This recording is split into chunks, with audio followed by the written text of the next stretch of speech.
మనం ఈరోజు భాగవతంలో అజామీలో పాఖ్యానం గురించి తెలుసుకుంటున్నాం. ఒక మనిషిని ఉద్ధరించడానికి వ్యాసుడు చేసినటువంటి ప్రయోగాలు అత్యద్భుతాలు. ఏ విధంగా అయితే అంటే మన మతానికే ఒక గొప్ప పేరుంది. ఏం పేరుంది? ఏమంటారు? సార్వభౌమిక మతము అంటారు. మన దాన్ని సార్వభౌమిక మతము అంటే ఏమంట? చక్రవర్తి సార్వభౌమిక మతము అంటే అన్ని వర్గాల వారిని ఉద్ధరించగలిగిన మతము అని. అన్ని వర్గాల వారిని, ఈ వర్గం ఆ వర్గం అనేది కాదు. అసలు జంతువులను కూడా ఉద్ధరించగలిగిన మతము అని. జంతువులు కూడా ఉద్ధరించబడ్డాయి తెలుసా. కాబట్టి దానికి ఏమీ తెలీదు, అయినా అవి కూడా ఉద్ధరించబడ్డాయి. ఏ జంతువులు ఉద్ధరించబడ్డాయి? దైవాన్ని చేరిన జంతువులు ఉన్నాయి. గజేంద్రుడు ఉన్నాడు, సాలెపురుగు ఉంది, పాము ఉంది. అందుకే ఏమంటాడంటే, ఏ వేదంబు పఠించలుగుతా తానే శాస్త్రములు పఠించే గరి, తానే విద్యాభాసనంబునొచ్చే గరి, ఏ మంత్రం ఊహించే బోధావిర్భావానిదానములు చదువులయ్యా కావు జంతు సత్కిని శ్రీకాళహస్తీశ్వర అంటాడు. కాళహస్తీశ్వర ఏ వేదము పఠించలుగుతా. భుజగం ఏ శాస్త్రములు చూసి, పాము ఏం శాస్త్రములు చూసింది? దాని ఏ శాస్త్రాధ్యయనం మొనొచ్చే గరి, చెంచు ఏ మంత్రం ఊహించే. చెంచు అంటే ఎవరు? చెంచు ఏ చెంచు? ముక్తిని పొందినట్టు చెంచు ఎవరున్నారు? జంతువులు పొందినాయి. మంచి కూడా అనాగరికం పశుమాతిని ఉండే వాళ్ళు కూడా పొందారు. ఎవరు? కన్నప్ప. అందుకే చెంచు ఏ మంత్రం ఊహించి బోధావిర్భావానిదానము చదువులయ్యా కావు జంతు తత్తకి శ్రీకాళహస్తీశ్వర అంటాడు. భక్తి ప్రధానమయ్యా. అవి కూడా అది ఈ జన్మలో ఊరికే పొందాయా? పూర్వజన్మ సుకృతము, పూర్వజన్మపు వాసన, దాని పాపకర్మ ఫలితముతో జంతు జన్మలేక అపారమైనటువంటి గొప్ప పాపం తరుముకొచ్చిందనుకో, దాని ఫలంతో అంత ముందు జన్మల్లో చేసిన అంత పుణ్యం కూడా ఒక్కోసారి అడ్డుపడే అవకాశాలు ఉంటాయా ఉండదా? ఏంటుంటాయి? నిన్న వృత్రాస వృత్తాంతం చూశాం కదా. అంత మహనీయుని కొని 8 జన్మ ఎందుకు వచ్చింది? అంతెందుకు? నహుసుడు అంటే ఎవరు తెలుసా? నహుసుడు తెలుసా? ఎవరు? శివపరమాత్మ యొక్క అల్లుడు. అయినప్పటికీ ఆయన ఎన్ని ధర్మకార్యాలు చేశాడో, ఎన్ని పుణ్యకర్మాలు చేశాడో. దేవేంద్ర పదవికి అర్హుడు కావాలంటే అంత తేలికేం కాదు. అన్ని యజ్ఞాలు, అన్ని యాగాలు చేసి నాకు వద్దాయి అన్నాడు. ఆయన పూర్తిగా వైరాగ్యంగా ఉండేవాడిని పట్టుకొచ్చి దాన్ని కూర్చోబెడితే ఆ సింహాసనము, ఆ పొగురు, అదే ధనము మనిషిని ఎక్కడ కలుషితం చేసేసి కిందికి దోస్తుంది అనేది మనకి అర్థమవుతుంది. ఆ పదవి కానీ ధనం కానీ మనిషిని కిందికి దోస్తుంది, పతనానికి దోస్తుంది. ఆ పదవి వ్యామోహం అనేది అక్కడ సచీదేవిని కోరడం వల్ల తనకి అగస్త్య మహామునిని సర్ప అంటే సర్పమైపోవుదుగా కానీ శాపం పెడితే కొండ చిలువై పుట్టాల్సి వచ్చింది. అటువంటి దానికి శాపముక్తికి కలిగినప్పుడు ఆటోమేటిక్గా పూర్వోపాసనలు కూడా అవి జ్ఞప్తికి వస్తాయి. అందుకే పూర్వజన్మల్లో మనం చేసుకునే పుణ్యం కూడా ఎంత గొప్ప శాపాన్నైనా, శాపంలో ఉన్నటువంటి వాళ్ళనైనా మళ్ళీ ఆ శాప విమోచనం అయితేనే ఆ యొక్క పుణ్యం కూడా మనల్ని ఆదుకుంటూ ఉంటుంది. చేసిన పుణ్యం కానీ చేసిన పాపం కానీ ఎక్కడా పోవు. ఇప్పుడు కాకుంటే ఎప్పుడైనా మనకు ఉపయోగపడతాయి. అందుకే మనం ఏదో చేసుకునేది మనం చేసిన దాన్ని బట్టే మనకు ఆ ప్రాప్తాలు ఉంటాయి. ఇక్కడ ఈ ఆఖ్యానం పరమ పవిత్రమైన ఆఖ్యానంగా చెప్పుకోవచ్చు. ఎందుకంటే ఈ జీవితంలోనే పరమ ఉత్తమ స్థానానికి పోయినాడు, తర్వాత పరమ నిత్యమైన స్థానానికి పోయాడు. ఇంద్రియాలను గెలిచాననుకున్నాడు, బ్రహ్మజ్ఞానం పొందాననుకున్నాడు. బ్రహ్మజ్ఞానానికి దగ్గరైన కూడా కిందికి లాగి పడేశాయి ఇంద్రియాలు. అందుకే ఇంద్రియాల విషయాల్లో చాలా జాగ్రత్తగా ఉండాలి అంటుంది మనకు శాస్త్రం. ఇది మెయిన్ ఏందంతా ఇంద్రియాలను పట్ల మనము ఎంత అప్రమత్తతగా ఉండాలి అనే విషయాన్ని హెచ్చరిక చేస్తుంది ఈ వ్యాఖ్యానం. ఇంద్రియ లోలత్వము, ఇంద్రియ లౌల్యం అనేది ఎంత తీక్షణంగా ఉంటుంది, మనిషిని ఎంతగా పాడు చేస్తుంది అనే దానికి మనకి ఈ వ్యాఖ్యానం నిదర్శనంగా ఉంటుంది. వ్యాసుడు తన ప్రయోగాలు చేసినప్పుడు కూడా ఏదో తన ఆలోచనతో కథల్లి, లేదంటే తను ఎవరికి ఇది ఏమి ఇవ్వాలా అనే దాన్ని బట్టి ఆయన సొంత నిర్ణయం తీసుకొని కూడా చేయలేరు. ఏం చేశాడు? ఖచ్చితంగా యథార్థ గాథలను మాత్రమే తీసుకొచ్చాడు. అది ఆయన గొప్పతనం. యథార్థంగా అలా పాడైపోయిన పవిత్రమైన వాళ్ళ విషయాలు ఏ కథకు ఎవరిని ఉంచాలో ఆ కథకు తగ్గట్టుగా వాళ్ళని తీసుకొచ్చి పెట్టాడు. వాళ్ళ మాటలు వింటూ ఉంటే చాలు ఎలా పతనమయ్యారో తెలుస్తూ ఉంటుంది, ఎలా ఉద్ధరించబడ్డారో తెలుస్తూ ఉంటుంది. ఉత్థాన పదాలు ఎట్లుంటాయి అనే విషయాలు మనకు చాలా వివరంగా వివరిస్తూ వస్తాడు మహర్షి. కాబట్టి దీని విషయంలో ఒక్కొక్క దానికి ఒక్కొక్క విధంగా ఒక్కొక్క ఉద్ధరణ ఉంటుంది. కొందరు దైవనామాన్ని స్మరిస్తూ ఆ లెవెల్లోనే ఆచరణ చేసి వాళ్ళు అంతఃకరణ శుద్ధి గావించుకొని తర్వాత భక్తి జ్ఞాన వైరాగ్యాలు పొందిన వాళ్ళు ఉంటారు. కొంతమంది డైరెక్ట్గానే జ్ఞానంలో ప్రవేశించి డైరెక్ట్గానే జ్ఞానం వాళ్ళు ధన్యులు. ఎందుకంటే ఇంకా వాళ్ళ కింది నుంచి వచ్చే పని లేదు. డైరెక్ట్గానే జ్ఞానం విని ఆ జ్ఞానాన్ని పూర్తిగా అవగాహన చేసుకొని దాన్ని మననం చేసుకుని తర్వాత ఆ జ్ఞానానికి అనుగుణంగా నిలబడడం, ఆ జ్ఞానంలో నిలబడాలి. ఊరికే అవగాహన చేసుకునేంత వరకు అది ఒక ఎత్తు, దాంట్లో నిలబడడం ఒక ఎత్తు. నిలబడడం అంటే పూర్తిగా అర్థమైన తర్వాత ఏది మనకి హితమో దాంట్లో ఉండడం అంతే. ఇది సింపుల్గా మాట సింపుల్గానే ఉంటుంది ఉండడం అనేది.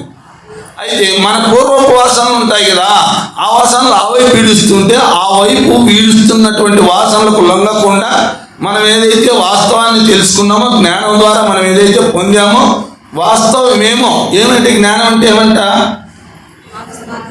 జ్ఞానం అంటే విత్ అంటాడు. అంటే వేదమే జ్ఞానం, విత్ అంటాడు. అంటే ఈ శబ్దమే ఎట్లుందంటే ఏదైతే వాస్తవమో అదే విత్ అంటే ఒక్కసారి పొందితే ఇక దీనికి రెండో దాంట్లో అవసరం లేనటువంటిది. ఇంకా మెట్టెక్కాల్సిన పని లేదు, నెక్స్ట్ మెట్లు ఉండవు, ఒకటే మెట్టే. ఈ మెట్టులో పాస్ అయినాడు అనుకో ఇంకా డైరెక్టే. కింద మెట్లలో పాస్ అయితే అంటే పై మెట్టుకు మనం ఎక్కుతూ ఉంటాము. అయితే ఈ మెట్టుకు వచ్చిన తర్వాత ఈ మెట్టులో నిలబడినాడంటే మాత్రం గ్రేటే. ఇప్పుడు మనకి అర్థమైన దాంట్లో నిలబడడం అంటే గ్రేటే. ఇంకా అయితే దానికి అంత సులభమైన మనకు జ్ఞానం వచ్చిన మాత్రాన, జ్ఞానం అవగాహనలో ఉన్న మాత్రాన దాన్ని ఆచరణలో కూడా మనకు ఉంటుందా ఉండదా? మన ప్రయత్నంతో మన జ్ఞానంతో మనం దాంట్లో నిలబడచ్చా, నిలబడకూడదా? ఎంత ప్రయత్నం ఉన్నా దైవానుగ్రహం లేకపోతే మన ప్రయత్నం కూడా చాలా దాంట్లో ముక్తిని పొందే స్థితికి వచ్చినప్పుడు దైవానుగ్రహం అనేది అతి ముఖ్యమైనటువంటిది. ఆ పరమాత్మ తత్వాన్ని అర్థం చేసుకొని భక్తి జ్ఞాన వైరాగ్యాలు అంటాడు ఇక్కడ. భక్తి కూడా ఉండాలి. భక్తి అంటే ఏమి? దానిపైన అపారమైనటువంటి ఇష్టం, విశ్వాసం ఉండాలి.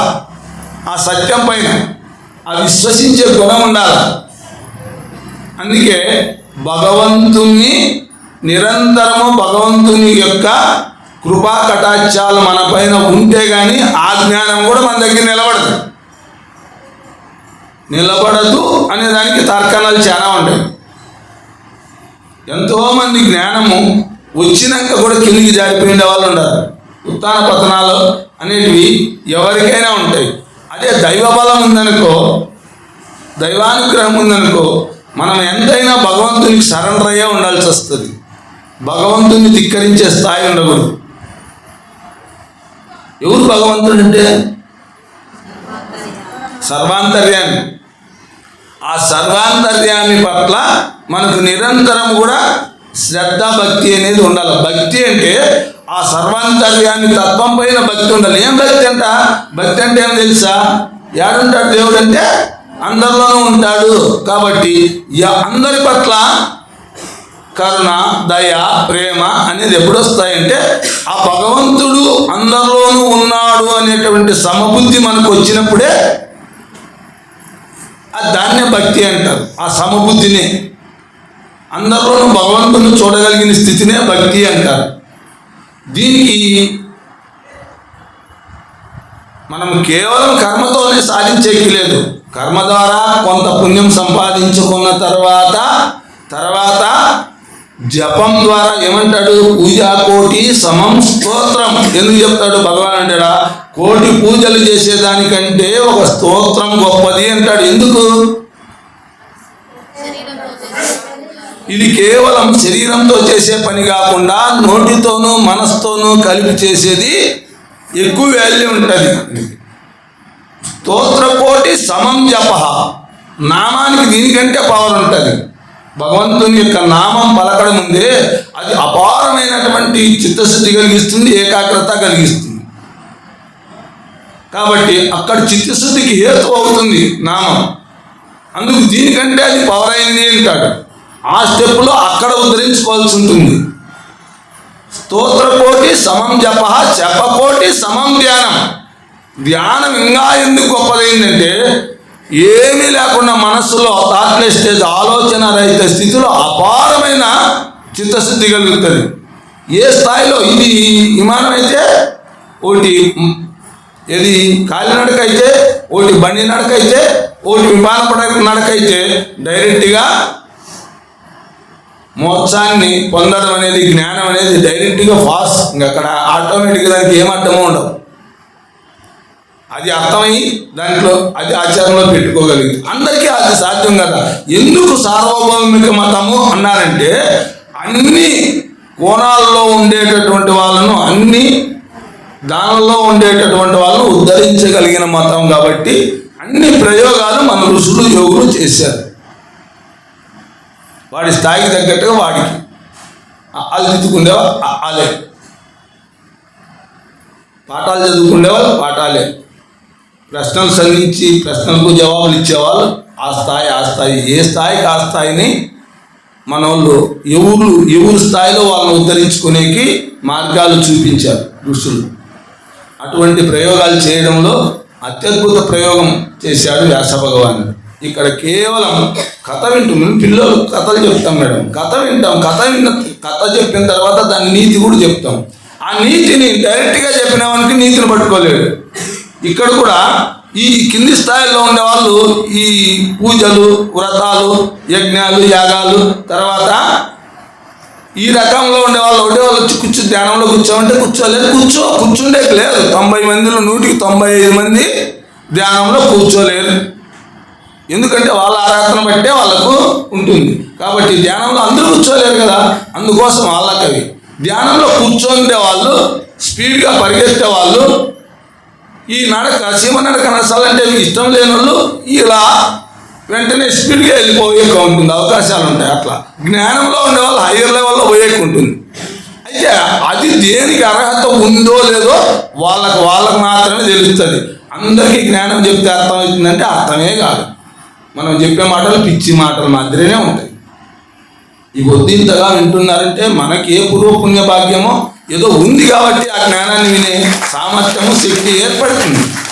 ఇది మనం ముందు జన్మలో ఎన్ని చేసుకొని వచ్చామో, ఎన్ని దాటుకొని వచ్చామో. కాబట్టి ఇక్కడ ప్రతిదీ ఉపనిషత్తు సారం.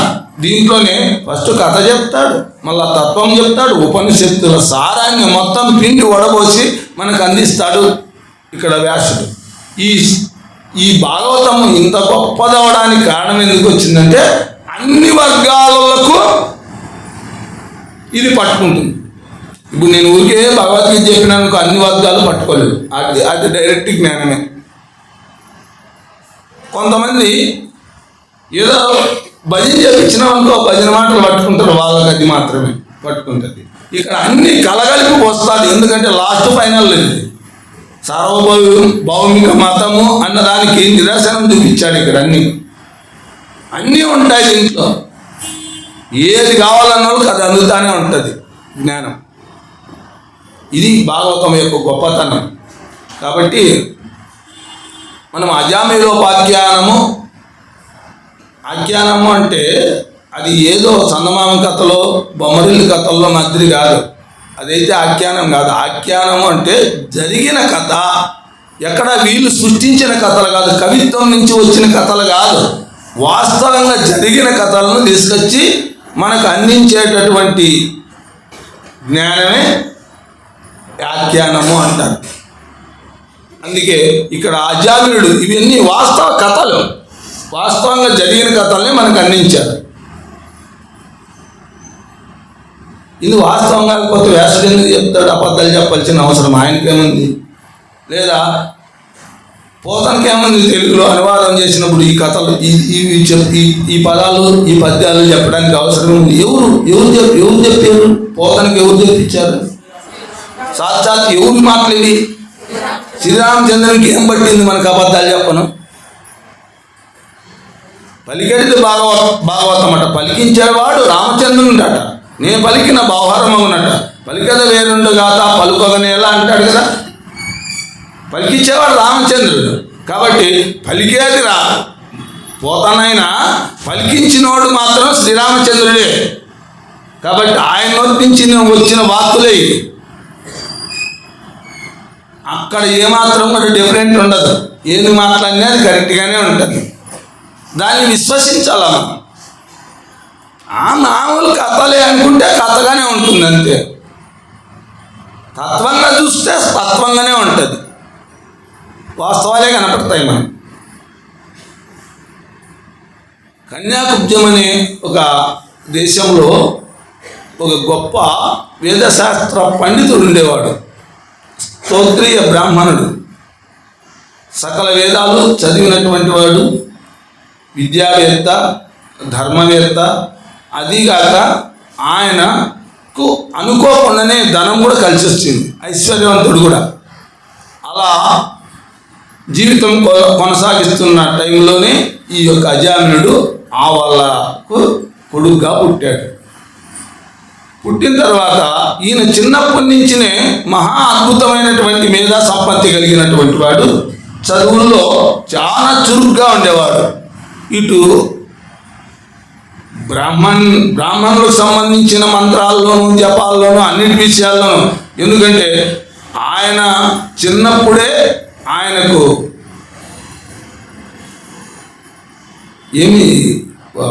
ఉపనయనం చేసి గాయత్రి ఇచ్చిన తర్వాత ఒక్కరోజు కూడా గాయత్రి మంత్రాన్ని తప్పించి త్రిసంధ్యలు చేస్తారు. 3 సంధ్యల్లోనూ త్రిసంధ్యా వేళల్లో గాయత్రి జపం చేసుకుంటారు. ఎందుకంటే వాళ్ళకి రక్ష, బ్రాహ్మణులకు రక్షది. కాబట్టి ఆ త్రిసంధ్యల్లో గాయత్రి మంత్రాన్ని జపిస్తే వాళ్ళలో ఉన్నటువంటి తేజస్సు పెరిగి వాళ్ళ యొక్క అంతఃకరణం శుద్ధై వాళ్ళు నిరంతరము వాళ్ళకు ధారణా శక్తి విపరీతంగా ఉంటుంది. అందుకే మన దేశంలో ఎక్కువ బ్రాహ్మణులకు ధారణా శక్తి ఎక్కువ, మిగతా కులాలకు అంతే ధారణా శక్తి ఉండదు. ఎందుకంటే మనకు ఆ మంత్రం యొక్క శక్తిని, ఎందుకంటే కేవలం ఆ లెవెల్లో ఉండే వాళ్ళు మాత్రమే గాయత్రిని జపించాలా అంటారు. అది ఒక నియమం ఉంది కాబట్టి ఆ నియమం ప్రకారం శూద్రులు ఎవరు గాయత్రిని జపించారు,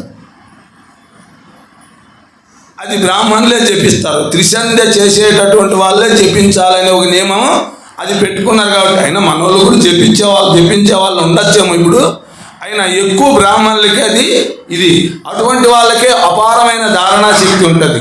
ఒకసారి చదివితే ఒకసారి వింటే వాళ్ళు ఎక్కడైనా మళ్ళా ప్రవచనం చేయగలరు ఈజీగా. ఎందుకంటే మనకు ఉండేటటువంటి వాళ్ళు ప్రవచనాలు చేసే వాళ్ళలో గొప్ప గొప్ప వాళ్ళంతా వాళ్ళే కనపడతారు. సూత్రులు ఎడ కనపడరు, కనపడినా వాళ్ళు రాణించరు. ఎందుకంటే ప్రజలు కూడా ఆదరించరు వాళ్ళు. ఒకవేళ వాళ్ళతో సమానమైన ఉండొచ్చేమో కానీ శుద్ధుల్లో కానీ వాళ్ళనైతే ఆదరణగా చూడరు, వాళ్ళ దగ్గర ఆకర్షణ కూడా ఉండదు. ఎందుకంటే వాళ్ళలో దైవీ శక్తి ఎక్కువగా ఉత్పన్నం చేసుకుంటారు వాళ్ళు గాయత్రితో. అందుకే ఆ శక్తి తేజస్సు వాళ్ళ దగ్గర ఎక్కువ ఉంటుంది. మనిషి నిలబడాలన్నా ఎంత జ్ఞానం చెప్పే శక్తి ఉన్నా వీళ్ళలో ఆ యొక్క అంతఃకరణ శక్తి ఎక్కువ లేదనుకో, అంతఃకరణ తేజస్సు ఎక్కువ లేదనుకో, జనాలు కూడా నిలబడరు, శ్రద్ధగా వినరు. ఇక్కడ ఏదైనా ఉండాలంటే ఇక్కడ చెప్పే మాటలే కాదు మెయిన్ పాయింట్, వాళ్ళలో ఉన్న దివ్య శక్తిని బట్టే వాళ్ళు ఆకర్షింపబడి కూర్చుంటారు. వాళ్ళు మాటలు మాట్లాడుతుంటే దానికి వశమవుతారు, లేకపోతే లేచిపోతారు. ఏం చెప్తారు లేప్ప అని చెప్పి లేచిపోతారు. వాళ్ళ జ్ఞానం కూడా అద్భుతంగానే ఉంటుంది. వాళ్ళు కూడా విపరీతమైనటువంటి ప్రయత్నం చేసి దాన్ని సాధన చేసిన వాళ్ళు కూడా ఉంటారు, అయినా నిలబడదు. అది కేవలం ధ్యానమో లేకపోతే మంత్రోపాసనో ఏదో ఉండేటటువంటి వాళ్ళకు మాత్రమే నిలబడేది ఉంటుంది. దాన్ని బట్టే చెప్పుకోవచ్చు మనం జనాలు నిలబడతారంటే కారణము వాళ్ళ యొక్క దైవీ శక్తి ఎక్కువగా ఉంది అని గుర్తించుకోవాల్సి ఉంటుంది. అలా ఈయనకు చిన్నప్పటి నుంచినే మహాద్భుతమైనటువంటి లక్షణాలన్నీ వచ్చాయి. ఎందుకంటే తల్లిదండ్రులు సంస్కారాన్ని బట్టి పిల్లలు కూడా కొద్ది వరకు అది పనిచేస్తుంది. చిన్నప్పటి నుంచినే వాని మేధాశక్తిని ఈ వైపు మళ్ళించారు, వేరే వైపు మళ్ళించారు వాళ్ళు. అందులో మనకు వాళ్ళకు బ్రాహ్మణులకు ఉన్న తేడా ఎక్కడంటే, బ్రాహ్మణులు ఎప్పుడు దానికి సంబంధించినవే ఎక్కువగా చెప్తారు. మనకి వ్యావహారికంగా కూడా మనకి అంత భౌతికానికి సంబంధించినవి ఎక్కువ ఉంటాయి, భగవంతునికి సంబంధించిన విషయాల్లో మనకు ఎక్కువ ఉండవు. శూద్రులలో చాలా మటుకు తక్కువే ఉంటాయి, బ్రాహ్మణుల్లో ఎక్కువే ఉంటాయి. అందుకే వాళ్ళు తినే తిండి కూడా ఎట్లా ఉంటుంది, రాజస్ తామస్ తిండి తినరు వాళ్ళు, సాత్విక తిండే తింటారు. ఈ కాలంలో అందరూ సమానం అయిపోయినారు అనుకోను, దానికి ఇప్పుడేం పెద్ద వాళ్ళకు మనకు ఏం తేడాలు ఏం కనపడడం లేదు. చాలా మటుకు ఎక్కడో ఉంటారే వాళ్ళు, కానీ మహానుభావులు చాలా మటుకు వాళ్ళు కూడా మన తిండి తినేకి మొదలు పెట్టారు, మన దానికే అలవాటు పడ్డారు. ఏది రాజస్ తామస్ తిండికి అలవాటు పడ్డారు. ఆ సాత్వికమైన తిండే తిని ఉండేట్టుగా వాళ్ళు సంస్కారవంతులకు ఉంటారు. అందరూ ఉంటారని చెప్పాం, కానీ మనలో కూడా సంస్కారవంతులు ఉంటారు. చాలా నియమనిష్టలతో జీవించే వాళ్ళం మన సూత్రుల్లోనూ ఉంటారు. తర్వాత దోషపూరితంగా ఉండే వాళ్ళు కూడా బ్రాహ్మణుల్లో కూడా ఉంటారు. ఇలా ఆయన అన్ని విద్యల్లోనూ ఆరితేడాడు, అంత గొప్పగా ఉన్నాడు. గుణవతి అయిన భార్యను పెళ్లి చేశారు. సౌందర్యవతి అయిన భార్య, గుణవతి అయిన భార్య, సౌశీల్యవతి అంటారు. శీలం అంటే స్వభావం, చక్కటి స్వభావం కలిగినది అని, అంటే సత్ప్రవర్తనతో కూడి ఉన్నది అని, అందరితోనూ అనుకూలంగా మెలిగేటటువంటి వాళ్ళు శీలవతులు అంటారు. అలా శీల సంపన్నత కలిగినటువంటి తల్లి, తర్వాత గొప్ప అందగత్తె కూడా, అన్ని రకాల యోగ్యురాలైనటువంటి భార్య ఈయనకు భార్యగా లభించింది. తర్వాత ఐశ్వర్యము ఉంది, తర్వాత సంస్కారము ఉంది, తర్వాత విద్యలు ఉన్నాయి. ఇక ఏమి కదా అన్నీ బాగుంటాయి. అందుకే ఆయన పూర్వజన్మ సంస్కారం వల్లే మంచి అద్భుతమైనటువంటి వంశంలో పుట్టడం జరిగింది, అద్భుతమైన తల్లిదండ్రులు పుట్టడం జరిగింది. ఈతడు సత్కర్మవర్తన్న భూదేవి కులమున పుట్టినాడు. శాంతుడై దాంతుడై ధర్మ సంశీలుడై సకల వేదములు చదివినాడు. అనయంబు గురువుల నతితుల పెద్దల చేరి శుశ్రూషలు చేసినాడు. సకల భూతములకు సమబుద్ధి అయి బహుమంత్ర సిద్ధులు పడిసినాడు. సత్యభాషణ నియమంబు జరిపినాడు. నైమిత్తికాదులు నెరపినాడు. డంబలోపాది గుణములు దరిపినాడు. మంచి గుణములు తన యందు మరిపినాడు అంటాడు పోతన. ఇక్కడితోనే అంత అద్భుతంగా వర్ణిస్తాడు. మనం ఏమంటారు, అజామిలుడు అంటేనే తెలుసా మీకు కథ అంటేనే అతన్ని ఎక్కడో తీసుకుపోయి వారేస్తాం. అజామిలుడు అంటే వాడు భ్రష్టుడు అనే ఉద్దేశం మన మైండ్లో వస్తుంది. పోతన కానీ తర్వాత వ్యాసుడు కానీ ఈయన శీలాన్ని ఎక్కడ తీసి పడేయలే, మహత్తరంగా పెట్టాడు. ఫస్ట్ ఎత్తుకుంటానే ఈ లెవెల్లో పెట్టాడు. ఏమైంది, భూదేవి కులమున పుట్టినాడు అంటే బ్రాహ్మణ కులంలో పుట్టినాడు. ఈతడు సత్కర్మ వర్తనమున భూదేవి కులమున పుట్టినాడు. ముందు జన్మలో చేసిన పుణ్య ఫలంతో ఆయన భూదేవి కులమున పుట్టినాడు. దాంతుడై శాంతుడై ధర్మ సంశీలుడై సకల వేదములు చదివినాడు. దాంతుడై అంటే దాంతుడు అంటే ఇంద్రియ నిగ్రహాలు కలిగినటువంటి వాడు. శాంతుడు అంటే జ్ఞానేంద్రియ నిగ్రహము, కర్మేంద్రియ నిగ్రహము, మనోనిగ్రహం అన్ని కలగలిపి ఉన్నటువంటి వాడు. ఇంద్రియాలను మొత్తం టోటల్గా తన హస్తగతం చేసుకున్నటువంటి వాడు. ఇంద్రియాలను మనస్సును తన వశంలో పెట్టుకున్నటువంటి వాడు. దాంతుడై శాంతుడై ధర్మ సంశీలుడై ధర్మ మార్గంలో ఎట్టి పరిస్థితులను తప్పు జరగనీయకుండా ధర్మబద్ధంగా జీవించాడు. అధర్మంలోకి అడుగు రానిలే. ధర్మ సంశీలుడై సకల వేదములు చదివినాడు. మొత్తం ఎటు జడ్డు వేదాన్ని మొత్తం వేదాలు పురాణాలు మొత్తం అన్నీ శోధించేసి సాధించేసినటువంటి వాడు. ధర్మ సంశీలుడై సకల వేదములు చదివినాడు. తర్వాత అనయంబు గురువుల నతితుల పెద్దల చేరి శుశ్రూషలు చేసినాడు. అంత చదువు ఉంది, అంత విద్య ఉంది, అంత ఐశ్వర్యం ఉంది. అయినప్పటికీ గురువులు కనబడితే గురుసేవ అనేది పోయి ఆయన పాదాలు కొంచెం సేపు అయినా వత్తండి ఆయన ముందుగా వచ్చేవాడు కాదు. ఎప్పుడు వీలైతే గురువుకు సేవ చేసే సిద్ధంగా ఉండేవాడు. గురుసేవలో కూడా అంతగా పాల్గొనేవాడు. ఎందుకంటే గురుసేవ వల్ల అపారమైనటువంటి శుద్ధి కలుగుతుంది. అందుకు గురుసేవ ఎక్కువగా ఫలం ఉంటుంది. ఇది అనయంబు అంటే అనయం అంటే వినయంబు. వినయముతో గురువులకు శుశ్రూషలు చేసేవాడు. అనయంబు గురువుల పెద్దల నతితుల చేరి పెద్దలకు అట్లా చేసేవాడు. గురువులకే కాదు, సందర్భం ఏర్పడితే సారు పెద్దలకు సేవ చేసేవాడు. తర్వాత గురువులకు సేవ చేసేవాడు. తర్వాత ముగ్గురు ఉంటారు. ఎవరు?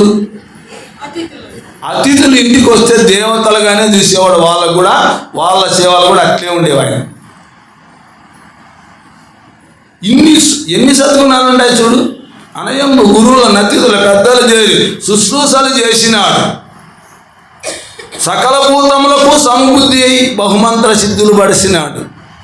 సకల భూతాల్లోనూ సమబుద్ధి అంటే అందరిలోనూ భగవంతుడే ఉన్నాడు. ఆ భగవద్భావంతోనే చూసేవాడు. అందరిలో ఉన్న భగవంతుడు అక్కడే, వేరు వేరు కాదు. ప్రహ్లాదు ఏ విధంగా అందరిలోనూ భగవంతుడు ఉన్నాడని చూసేవాడు, ఇలా చూసేవాడు. ఆయనకి ఈయనకి అదే పోలిక కనపడుతుంది కదా. ఆయన కూడా అంతే, అట్లా సేవలు చేసేవాడు. ఈయన కూడా అట్లే సేవలు చేశాడు. ప్రహ్లాదం లక్షణాలే కనపడతాయి ఈయనలో. సకల వేదములకు సకల వేదములకు సంబుద్ధి బహుమంత్ర సిద్ధులు పడిచినాడు. సత్యభాషణ నియమంబు జరిపినాడు. పుట్టిందాదిగా అసత్యం చెప్పింది ఎలుగడు. ఇప్పటి వరకు ఎప్పటి వరకు ఇప్పుడు మనం ఉన్న కథలో ఉన్న చోటు వరకు, ఇప్పటి వరకు అంటే మళ్ళీ ఇప్పుడైతే మళ్ళీ అప్పుడెప్పుడో జరిగినది ఇప్పటికే చెప్తారనేదండి. మన కథలో ఇప్పటి వరకు లెవెల్లో ఆయన అంత పవిత్రంగానే ఉన్నాడు. సత్యభాషణ నియమము జరిపినాడు. నిత్య నైమిత్తికాదులు నడిపినాడు. సకల భూతములకు సంబుద్ధి బహుమంత్ర సిద్ధులు పడిచినాడు. ఎందుకు పడిచినాడు? దయ్యాలు కనపడితే కూడా సాయంత్రం తెల్లవారుదాన్ని పోతే ఎడైనా దయ్యమో భూతమో కనపడితే దానికి నమస్కరించేవాడు. నీలోనూ భగవంతుడు నల్లోనూ భగవంతుడే ఉన్నాడు. మీ పని మీకు వేళ అయిపోయింది కాబట్టి మీరు వెళ్ళిపోండి, మేమేందో మంత్రాలు జపాలు చేసుకుంటాము, మా దానికి మీకు విరోధము, మీ పని మీది మా పని మాది, వెళ్ళిపోండి అని నమస్కారం చేసుకునేవాడు. కానీ దానికి మంత్రశక్తి ఉంది కానీ దానిపైన ప్రయోగం చేసేవాడు కాదు. ఎందుకు త్యాయుడు? అందరిలోనూ ఆ భూతాల్లో కూడా భగవంతుడినే చూస్తున్నాడు కాబట్టి.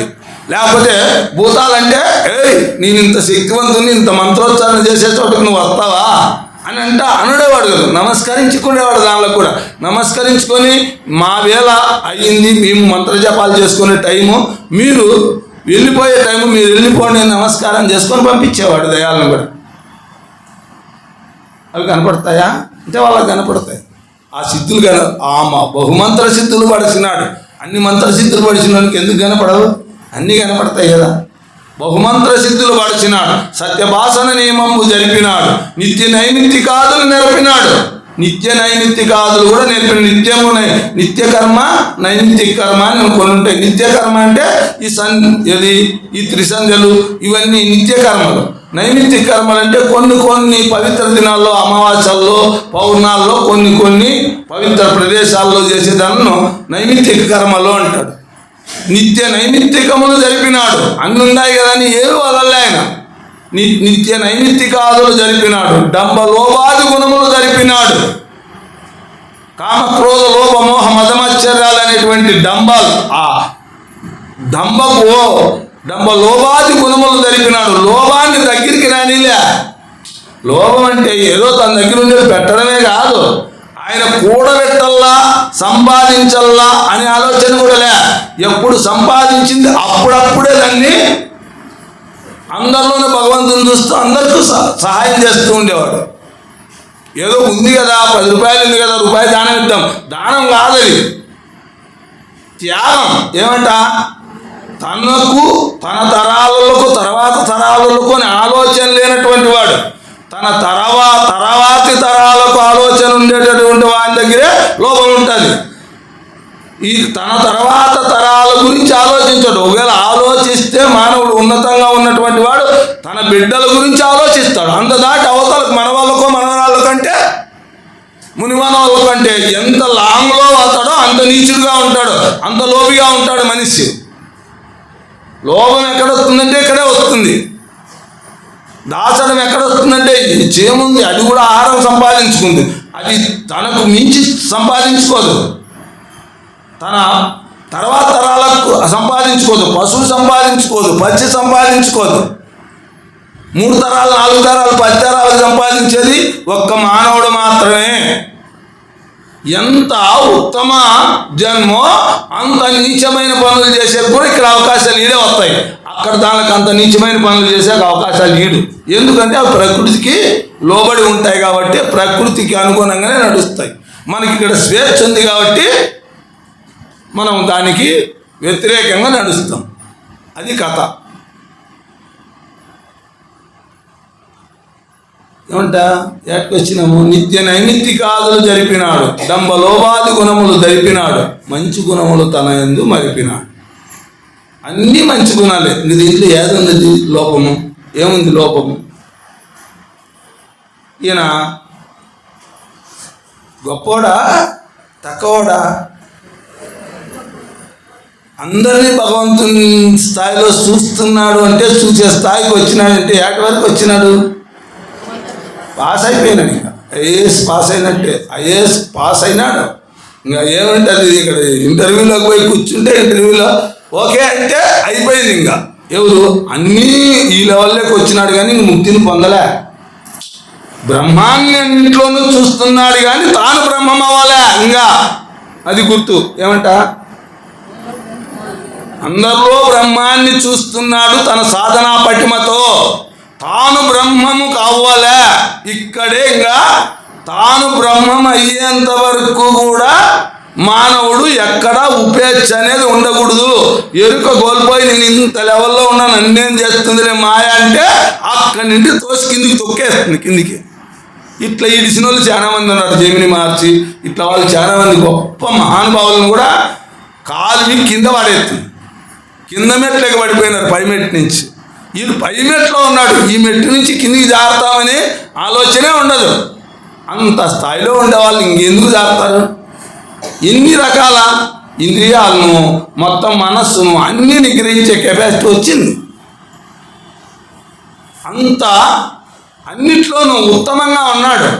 అటువంటి వానికి ఇక ఏదైనా ఆకర్షిస్తుంది అని మనం ఆలోచిస్తామా? ఎవరైనా బయట ఆయనగా తెచ్చిపెట్టండి పక్కన, మనకు అనిపిస్తుందే ఈ మాటలన్నీ ఇన్ని తర్వాత ఇన్ని ఉంటాయంటే ఈయన కూడా జారిపోతాడా? ఇదే మాయ. ఈయన కూడా జారిపోయే అవకాశం అయితే ఉంది.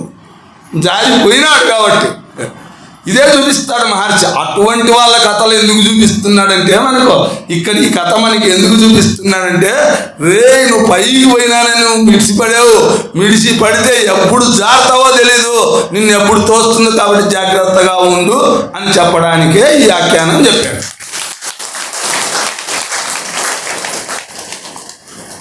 ఎంత అద్భుతంగా చెప్పాడు చూడు. అంత లెవెల్లోకి పోయినాడు, అన్నీ బాగున్నాయి, అద్భుతంగానే ఉన్నాయి. అయితే తండ్రి ఒక మాట చెప్పాడు ఒకరోజు, నాయన పోయి దర్బలు కోసుకురా అని. వాళ్ళకి దర్బలు అయిపోతాయని దర్బలు దర్బలు కోయడంలో కూడా అక్కడ కరెక్ట్ నీతి నియమంగా కోయాలంట. దర్బలు కూడా ఎవరితే అవి కోయకూడదంట. తరుమయ్యే దర్భ మాత్రమే కోయాలంట, అది కూడా చిగురించేట్టుగా కోయాలంట. ఆడు కూడా పద్ధతులు ఉంటాయి, ఎవరితే కోసుకుండేది కానీ లేకపోతే వేస్ట్ చేసేది కానీ ఉండకూడదు. అవసరమైన మాత్రమే కోసుకోవాలి, కోసేది కూడా మళ్ళీ తిరిగి ఇగురు పెట్టేట్టుగా ఉండాలంట. అందుకే ఆంజనేయ స్వామి రామాయణంలో అంటాడు రావణాసురునితో, నేనేం పాపం చేయలేదు, లంకాపురిలో నేనేం చెట్టును పెకలించలేదు, కొమ్మలేసి సిరినాను అంటాడు.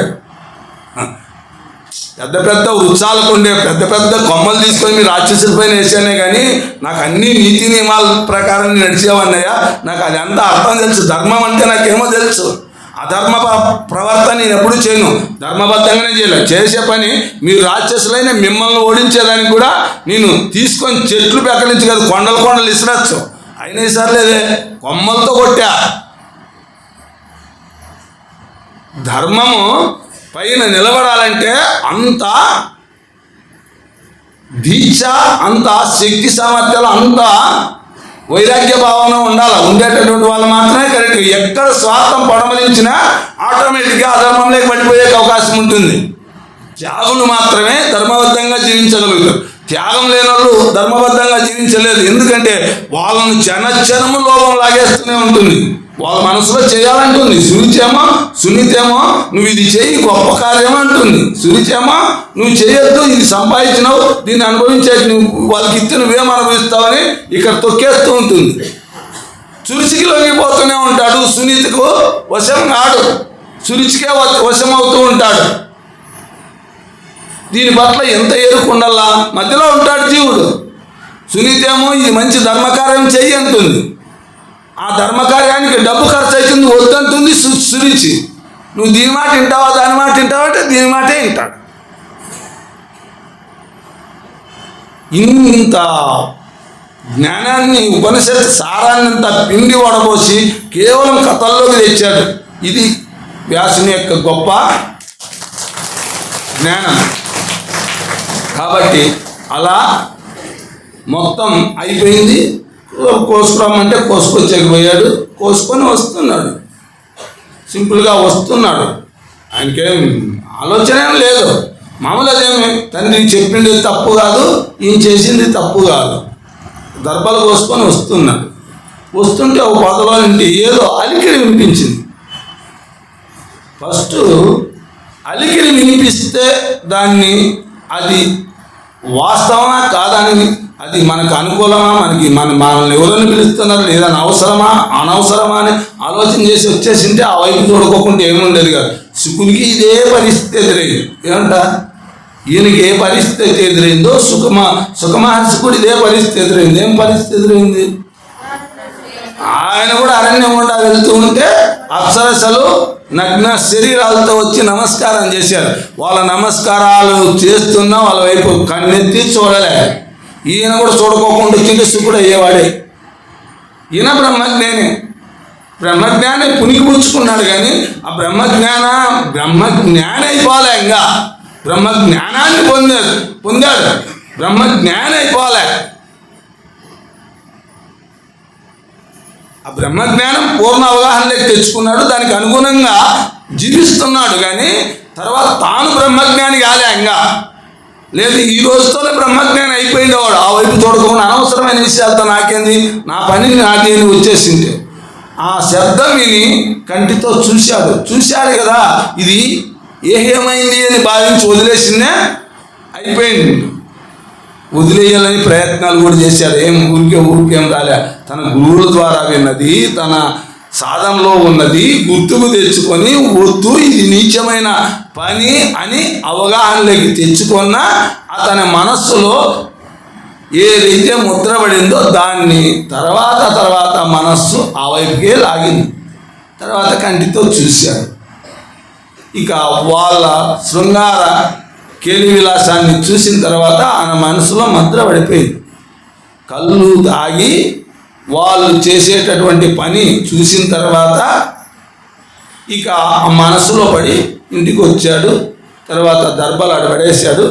పడేసిన తర్వాత స్నానం చేశాడు, ఆచమనం చేశాడు. తర్వాత ఆ యొక్క గాయత్రిలో కూర్చుంటే గాయత్రి మాత కంటికి తన మనసులో ప్రతిష్ఠించే గాయత్రి మాత స్థానంలో ఆ సీన్ ప్రతిష్ఠింపబడుతుంది, కనపడుతుంది. అదే కనపడుతుంది. ఉద్దం తోసేస్తూ ఉన్నాడు, వచ్చే దిగి నిలబడుతుంది. ఇక అది ఎంత బలంగా ఒక్కసారి అట్లా పోరాడినోడు గట్టిగా పోరాడంటే అట్లే సరిపోయింది. అది లొంగిపోయినాడు అనుకో. ఏమి సునీత చెప్తూనే ఉంది, నాయన ఇది నీకు వేదాంగాలు చదివినటువంటి వాడివి, శుద్ధి కలిగినటువంటి వాడి, మంత్రసిద్ధులు పడిచినటువంటి వాడివి, ఎన్ని క్వాలిటీలు ఉన్నాయినా అన్ని చేసినటువంటి వాడు. నువ్వు దీనికి లోనవుతావా? నువ్వు లోనవద్దు అని ఓ పక్క ఏమంటారా సునీత చెప్తా అంటది, ఓ పక్క ఏమో సురుచి తనకు రుచి చూపిస్తూ ఉంటుంది. రుచి కదా, ఆ రుచి చూపిస్తూ ఉంది. అక్కడ జరిగేటువంటి విషయాన్ని లొంగిపోయాడు. రాత్రికి రాత్రే లేచిపోయాడు. ఎవరితో లేచిపోయాడు? తను లేచిపోయాడు. ఆమె దగ్గరికి వెళ్ళాడు. ఆమె కూడా చెప్పింది, అయ్యా నువ్వు బ్రాహ్మణ కుటుంబంలో పుట్టినావు, సద్బ్రాహ్మణుల కుటుంబంలో పుట్టినావు, వేదాలు చదివినావు, వేదాంగాలు చదివినావు, మంచి అందగానికి తోడు నీకు మంచి అందమైన భార్య వచ్చింది, గుణవంతురాలైన భార్య వచ్చింది. నన్ను చూసి నువ్వెందుకు వ్యామోక్తులు అయ్యావు? నేనేందో కళ్ళు సారాయి తాగి మేము మాలాంటి భ్రష్ట కన్యతో కూడళ్ళని నువ్వెట్లా అనుకుంటావు? నీకేముందని, ఏమన్నా ఉందని నువ్వు నన్ను నా పైన వ్యామోహం చెందుతున్నావు? నీ భార్య ముందు కాలి కోటికన్నా సమానం అవుతానా? నేను కాలి కోటి కూడా సమానంగానే నన్నెందుకు నువ్వు అంటే, నాకు ప్రపంచంలో నీ అంత అందగత్తె కనపడదు అంటాడు. ఇంకేం చెప్తుంది? చెప్పింది, ఆలోచించుకుంది. అయితే నా దగ్గరికి వస్తే నాకు ధనం దండిగా ఇవ్వాల్సి వస్తుంది. నువ్వు దానికి సిద్ధమైతే చూడు. నాతో వచ్చినావంటే ఊరికే నీ బ్రాహ్మణ పద్ధతుల్లో నువ్వు ఉండేకి లేదు, అన్నీ నా పద్ధతుల్లోకి రావాల్సి వస్తుంది. నువ్వు మాంసం తినల్లా, మందు తాగల్లా, కళ్ళు తాగల్లా, సారాయి తాగల్లా. ఇలాంటి దానిలో నీటిలోనే ఉండేట్టుగా ఉంటే నువ్వు చూడు. ముందు నువ్వు నా కళ్ళు తాగి చూడు. నువ్వు దాని నిన్న తాగితే ఆ వాసన కన్నా నువ్వు అమ్మ అని మగం తిలకరించుకోకుండా నువ్వు కళ్ళు తాగితే నాకు జతగాడివైతావు. అంతేగాని నువ్వు నోట్లో పోసుకుంటానే కళ్ళు మగమంతా చివరించుకుంటే మాత్రం కాదు. ఈ వాసనకు ఈ రుచికి నువ్వు అలవాటు పడేట్టుగా ఉంటే నువ్వు చూడు అంటే సరేలేని చెప్పి కళ్ళు కొట్టుకోవటం మింగేశాడు. ఓ రకంగా ఆయనకు నమ్మకం వచ్చింది, ఈడు మనకు దారిలో ఉంటాడులేని. అందుకే ఒప్పుకుంది. ధనం దండిగా కావాలంటే ధనం దండిగా కావాల్సినంత తెచ్చి ఇచ్చేవాడు. ఎందుకంటే తండ్రి దగ్గర ఉంది వాళ్ళని కొట్టడం, చేయడం, పెట్టడం, వాళ్ళని అదరగొట్టడము, తేడము, ఇంకా రకరకాల చేస్తారు కదా. మామూలు ఇప్పుడు చూస్తూ ఉంటాం కదా మనం. ఇప్పుడు కాలంలో కూడా వాళ్ళ వ్యామోహంలో, ఆ స్త్రీ వ్యామోహంలో పడితే ఇంకా వాడు ఏం చేస్తాడో ఇన్నాళ్ళ నుంచి పెంచి పెద్ద చేసి అంతా తనకు మేలు చేసినటువంటి తల్లిదండ్రులు కూడా కాలుతాదనే చనిపోతాడు. వాళ్ళకి లెక్క ఉండదు.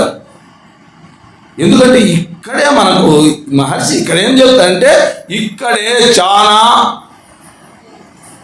జాగ్రత్తగా ఉండాలంటుంది. యవ్వనం అంకురించే టైంలో, యవ్వనానికి వచ్చినప్పుడు స్త్రీని కానీ పురుషుని కానీ స్వేచ్ఛగా వదిలిపెట్టకూడదు అంటుంది. అయితే మన వాళ్ళు ఇప్పుడేమంటే స్వేచ్ఛ ఇచ్చినాడు మా తండ్రి, అందుకు నేను ఎదిగిన ఈ మాట చెప్పేటప్పటికి ప్రతి ఒక్కరూ అట్లా. ఇంతకుముందు పూర్వం అట్లా ఉండేది కాదు. చాలా జాగ్రత్తగా 5 సంవత్సరాలు దాటితే వయస్సు స్త్రీ దగ్గర తండ్రి అయినా పడుకోకూడదు అనేటువంటి నియమాలు పెట్టేవాళ్ళు. స్త్రీ బాల్యంలో ఉండేటువంటి 5 సంవత్సరాల బాలిక దగ్గర కూడా తండ్రికి కూడా స్థానం లేదు. ముద్దు కూడా ఆడబడితే ఆడ పట్టకూడదు. ముద్దు ఇక్కడ కానీ పెట్టకూడదు. ఇక్కడ తల మీద పెట్టాలంట. ముద్దు కూడా ఇక్కడ పెట్టకూడదు. ఈ స్థానాలు వేరు, ఈ స్థానం వేరు. తన కూతురు అయితే ఇక్కడే పెట్టాలా, కొడుకైనా ఇక్కడే పెట్టాలా. అది పవిత్రంగా ఉంటుందంట ఆ ముద్దు. లేదంటే ఇక్కడ పెట్టే ముద్దులకు వ్యామోహం ఉంటుంది. అందుకు అంత పవిత్రంగా ఉండాలనే వాళ్ళు. ఈ స్వేచ్ఛ ఇప్పుడు ఏమంటారు, వాళ్ళ గుడ్డలు వీళ్ళు వేసుకోవచ్చు, వీళ్ళ గుడ్డలు వాళ్ళు వేసుకోవచ్చు. ఎందుకంటే వాళ్ళు మనకు సంస్కారము ఎంత నేర్పించారంటే, మన తెలుగు మన భారత జాతి ఇంత గొప్పగా ఉంది ఈరోజు, ప్రపంచంలో గొప్పతనము ఈ రోజుకు ఉంది అంటే కారణం కట్టు బొట్టు అన్నీ మనకు కరెక్ట్గా ఉండేవి. ఇప్పుడు అవి అన్నీ తారుమారైతున్నాయి. అలా ఇచ్చేవాళ్ళు. స్వేచ్ఛ ఉండొచ్చు, ఎంతవరకు స్వేచ్ఛ అంతవరకే స్వేచ్ఛ. అతి స్వేచ్ఛ ఇవ్వకూడదు. ఎప్పుడు ఆ వయసులో వాళ్ళకు పూర్తిగా పరిజ్ఞానం ఉండదు, వాళ్ళకు అంత జ్ఞానము మెచ్యూరిటీ రాదు, ఇంకా మైండ్ మెచ్యూరిటీ ఉండదు, అన్నీ అర్థం చేసుకునే లెవెల్ ఉండదు. అందుకే తల్లిదండ్రులు యొక్క సహవాసం ఎట్లా ఉంటుందంటే, ఈ తల్లిదండ్రులు నేర్పించే సంస్కారాన్ని బట్టి వాళ్ళు కూడా నడుస్తారు. అందుకే ఈ సంస్కారాలు చిన్నతనంతోనే ఉగ్గపాలతో పెట్టుకుంటూ రావాలి తల్లిదండ్రులు. ఇలా ఉండాలా, రాముడు ఇలా బతికాడు, కృష్ణుడు ఇలా బతికాడు, తర్వాత పతివ్రతలు ఇలా బతికారు, వాళ్ళ చరిత్రలు ఇలా చెప్తూ ఉంటే వాళ్ళలో కూడా ఆ సంస్కారం బలపడుతుంది. ఇప్పుడు ఆ సంస్కారాలు చెప్పేది లేదు, అది వినేది లేదు. ప్రార్థన లేకనే టీవీల్లోనూ దాంట్లో చెల్లుల్లోనూ సీరియల్ చూడడంలోనూ ఇవి చూడడంలోని మనకు అన్ని భ్రష్టత్వాలే ఉన్నాయి. దీనితో ఇంత మేలు ఉంది, అంత కీడు కూడా ఉంది. అలా అయిపోయింది ప్రపంచం. భ్రష్టపడిపోయే అవకాశము అంత ఎదిగినా నాగరికంగా ఇంత ఐశ్వర్యాలు వచ్చినా అంత బాగుంది. సైంటిఫిక్గా మనం ఇంత ఎదిగినామని సంకల్పించుకుంటాను. కానీ మన శీలం ఎంత కింద నాశనం అయిపోయిందో మనకు దాని వైపు దృష్టి కూడా లేదు మనకు. ఇది నీతి నిజాయితీలు ఇవి నశించిపోయాయి, ప్రేమానురాగాలు నశించిపోయాయనే విషయాలు మనకు అర్థం కావడం లే. కేవలం ధనం, కేవలం అధికారం, దీనిపైనే మనకు దృష్టి. ఇలా ఆయన కూడా ఇక వెళ్ళిపోయిన తర్వాత ఆమెను నానా రకాలుగా ఇబ్బందులు పెట్టాడు. ఇంకా భార్య కూడా ఎన్ని దినాలు చూస్తుంది. వాళ్ళు ముసలిళ్ళు అయిపోయారు, తల్లిదండ్రులు వాళ్ళు చనిపోయారు. వాళ్ళు చూసుకునేది లేవుడు. వాడు కొట్టడము ఏదైనా ఉండిందంటే పీక్కొని రావడమే. వాళ్ళ భద్రత కన్నా వాళ్ళు వదిలేయాలి. వాళ్ళు సంపాదించుకునే దాన్ని కూడా వాళ్ళు వదలలే. ఇది కొట్టడం పీక రావడం. భార్య పోయి పుట్టింట్లో కూర్చుంది, అప్పు వెళ్ళిపోయింది. ఏం చేస్తుంది? సంతానమా లే ఆమెకు? సంతానం ఉంటే ఆ సంతానాన్ని నువ్వు చూసుకొని పాపము తృప్తి పడేదేమో, అది కూడా లేదు ఆ మహాతల్లికి. నువ్వు వెళ్ళిపోయింది. ఈడుని చూస్తే ఆమె దగ్గరికి వచ్చినాడు. 9 మంది పిల్లల్ని కన్నాడు. 9 మంది పిల్లలు తండ్రి దీన్ని చెప్పు తెచ్చి పారేసినాడు. బాగా అనుభవించినారు. అవతలు ఇంకేం చేస్తాడు? నువ్వేం చేసుకుంటావన్నయ్యా, నాకు అవన్నీ అనవసరము, నువ్వు నాకు దండికి కావాల్సినంత ధనం తెచ్చేయాలంటుంది ఆమె. ఇక ఏమి ఈ మార్గాల్లో తెచ్చే ధనం సాలలేదు కాబట్టి బాగా దొంగతనాల్లో ఆరితేరాడు. ఏది ఈ గుణాలు ఈ గుణాలు ఉన్నాయో, ముందు గుణాలు వచ్చినాయో, దానిలో అంత గట్టికుడు ఎట్లయినాడో ఇప్పుడు దొంగతనాలు చేయడంలో అంత గట్టికుడు అయిపోయాడు. అంత నేర్పరైపోయాడు దొంగతనాలు చేయడంలో.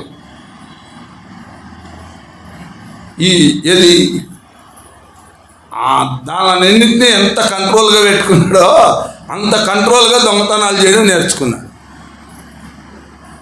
ఇక అలా జీవిస్తున్నప్పుడు అది శాశ్వతంగా ఉండదు కదా పరిస్థితి. ఏది నువ్వు మంచి పని చేసినా చెడ్డ పని చేసినా కాలమేమో గిర్రున తిరుగుతూనే ఉంటుంది. కాలచక్రం తన పని అనేది జరుగుతూనే ఉంటుంది. నువ్వు పుణ్యం చేసుకున్నావా అని నీకు తిరక్కోకుండా ఉండదు, పాపం చేసుకున్నావా తిరక్కోకుండా ఉండదు. దాని పని అది చేస్తానే ఉంటుంది. కాలచక్రం తిరిగిపోతుంది. ఆయుష్ అయిపోయి అంత ఇక మృత్యుకాలము తెలియకిది తినితను నర్తించుచుండా అంటాడు.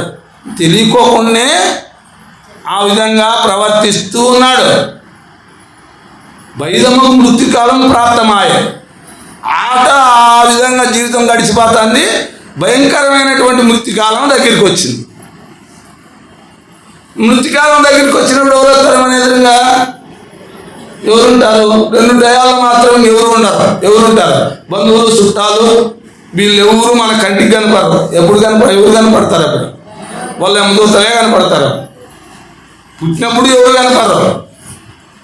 చచ్చినప్పుడు ఎవరు కనపడరు. ఏ మధ్యలో వస్తారు ఏళ్ళు, మధ్యలో వచ్చిన వాళ్ళు మధ్యలో వెళ్ళిపోతారు. మధ్యలో వచ్చినవన్నీ మధ్యలోనే పోతాయి. ఏవి? భార్య, పిల్లలు, బంధువులు, ధనము, ఆస్తులు, పాస్తులు, తన పేర్లు, ప్రతిష్టలు మొత్తం జడ్డు ఎత్తిపోతుంది. అప్పుడు నీకు ఎవరైనా ఆసరా చేయగలిగేవాడు ఎవరైనా ఉంటే, నువ్వు జీవించినప్పుడు నువ్వు భగవంతుని చింతన చేసింటే ఆ భగవత్ చింతన మాత్రమే అక్కడ నిన్ను భగవంతుడు ఆధారంగా ఉంటాడు. లేకపోతే నువ్వు ఏమీ ఉండదని కాడ భయంకరమే ఉంటుంది. యమధర్మరాజు దూతలే కనపడ్డాడు. యమదూతలు కనపడతానే భయపడిపోయాడు.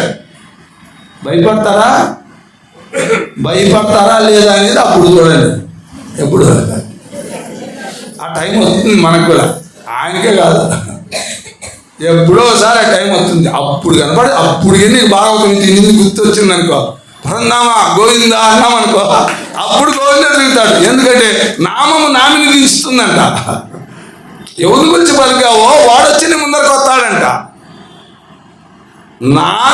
నామము నామిని తెస్తుందంట. కర్మ చేస్తావు అనుకో, ఏదో పుణ్యకర్మ, ఏదో కర్మ చేస్తావు. కర్మ ఎంతవరకు ఉపయోగపడుతుందంటే నీకు పుణ్యరూపంలో ఉంటుంది. నామం మాత్రం నామినే తెచ్చిపెడుతుందంట నీకు. ఓం నమో నారాయణ, ఓం నమో నారాయణ అన్నావు అనుకో, నారాయణుడు వచ్చి నిలబడతాడు. అనలా కదా, నీలో ఆ సంస్కారం ఉంటే వస్తుంది, లేకపోతే ఏమవుతుంది? వస్తుందా? ఆయనకు వచ్చినారని నీకు వస్తుందంటే ఏమో చెప్పలేము. గజేంద్రునికి వచ్చినారు కదా, వచ్చిందంటే నీకు వస్తుందని చెప్పలేము. నువ్వు ఈ వాసన ఎంత బలంగా నీలో ఉందో, ఏది నువ్వు భాగవతం చెప్పుకున్నావు అనుకో, రామాయణం చెప్పుకున్నావు అనుకో, భగవద్గీత చెప్పుకున్నావు అనుకో, నిరంతరం నీ మనసులో అది బెదిరించి తిరిగిందనుకో, వెంటనే అది స్పృహకు వస్తుంది. రాకుండా ఎక్కడ వస్తుంది? నువ్వు చేసిందల్లా అంత బలంగా, ఏదో పూర్వజాలకు చేసిందని కాదు, హృదయపూర్వకంగా దాంట్లోనే నువ్వు ధారణ చేసిందల్లా, దానికోసమే తప్పించిందల్లా. ఈ ధనం కోసమో, రాజ్యాల కోసమో, పదవుల కోసమో తప్పించినంతగా దానికోసం తప్పించింటే, నీ భార్య కోసమో, నీ పిల్లల కోసమో నువ్వు తప్పించినంతగా తప్పించింటే నీకు భగవంతుడు నీకు రెడీగా అవుతాడు. ఏం ములాజే ఉండదు. వీళ్ళని తలుచుకోప్పుడు వీళ్ళని వస్తారా? వీళ్ళందరికీ 3 తరాలు, 4 తరాలు, 10 తరాలు సంపాదించినావు. ఒకడన్నా ఏమని నిన్ను ఆదుకునేవాడు ఉన్నాడా? ఇది మాత్రం మనకు గుర్తు ఉండదు.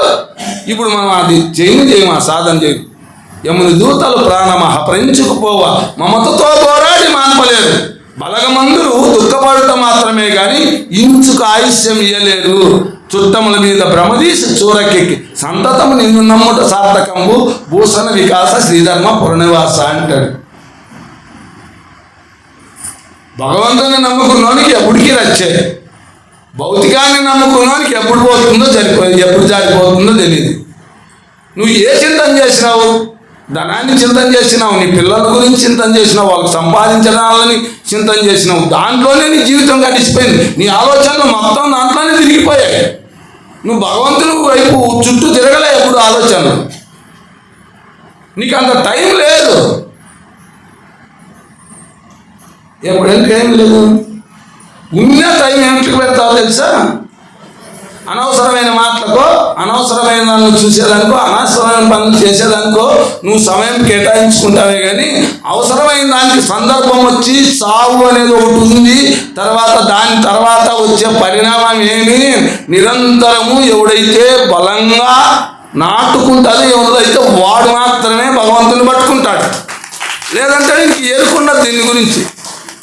వాళ్ళు చెప్పిననైనా, నిజేచ్చనైనా, ఏమిచ్చిందనైనా, కానాలకేగినైనా హరిప్రబోధం ఎవరు చెప్పినా నీకు పట్టుకోదు, ఏం చెప్పినా పట్టుకోదు, ఏమి నీకు ఆ జ్ఞాపకాలు కూడా ఉండవు. కాబట్టి జాగ్రత్తగా ఉండమంటే అది మనకు శాస్త్రం. అయినా మనం శాస్త్రం మాటలో అలా పక్కన పడేస్తాం. అప్పుడు జ్ఞాపకం వస్తుందో రాదో లేదో, అప్పుడైనా నీకు ఎవరైనా వస్తే మంచిగా పర్వాలేదు, రాదు కదా. ఎందుకంట రాదు? మనం బతికినన్నాళ్ళు దానికోసమే పర్లాడాం కదా, ఆలోచనలు వస్తాయి. ఏదాన్ని నువ్వు ఎక్కువ అడ్జస్ట్ చేసుకుంటావో అవే వాసనలు బాగా బలంగా ఉంటాయి, ఆ వాసన లాగేస్తూ ఉంటుంది. అలాగే జనన మరణ చక్రంలో తిరుగుతున్నాం అనే దానికి కారణం అట్లా. ఇక్కడ ఏమైంది? దొంగతనాలు కూడా భారీగా చేసేకి సిద్ధపడ్డాడు, అన్నీ అయిపోయినాయి. ఏమంటాడు ఈయన? తెలియకిరీతి నర్తించుచుండ బైరమగు ఇది మృత్యుకాలము ప్రాప్తమైన భూరి వాత్సల్య దృష్టి నా పుత్రుదలచి ఆత్మ ప్రలపించే నారాయణాయతంచు.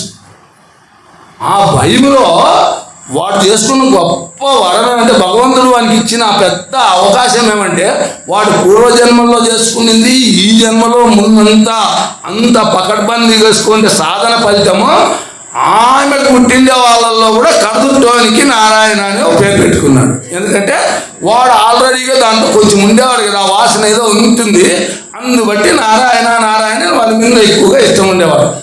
అప్పుడేం భగవంతుని అలచలేవాడు. పూర్వజన్మ వాసన ఉంది, ఆ వాసన వీరికి ఆ రూపంలో తోడైంది.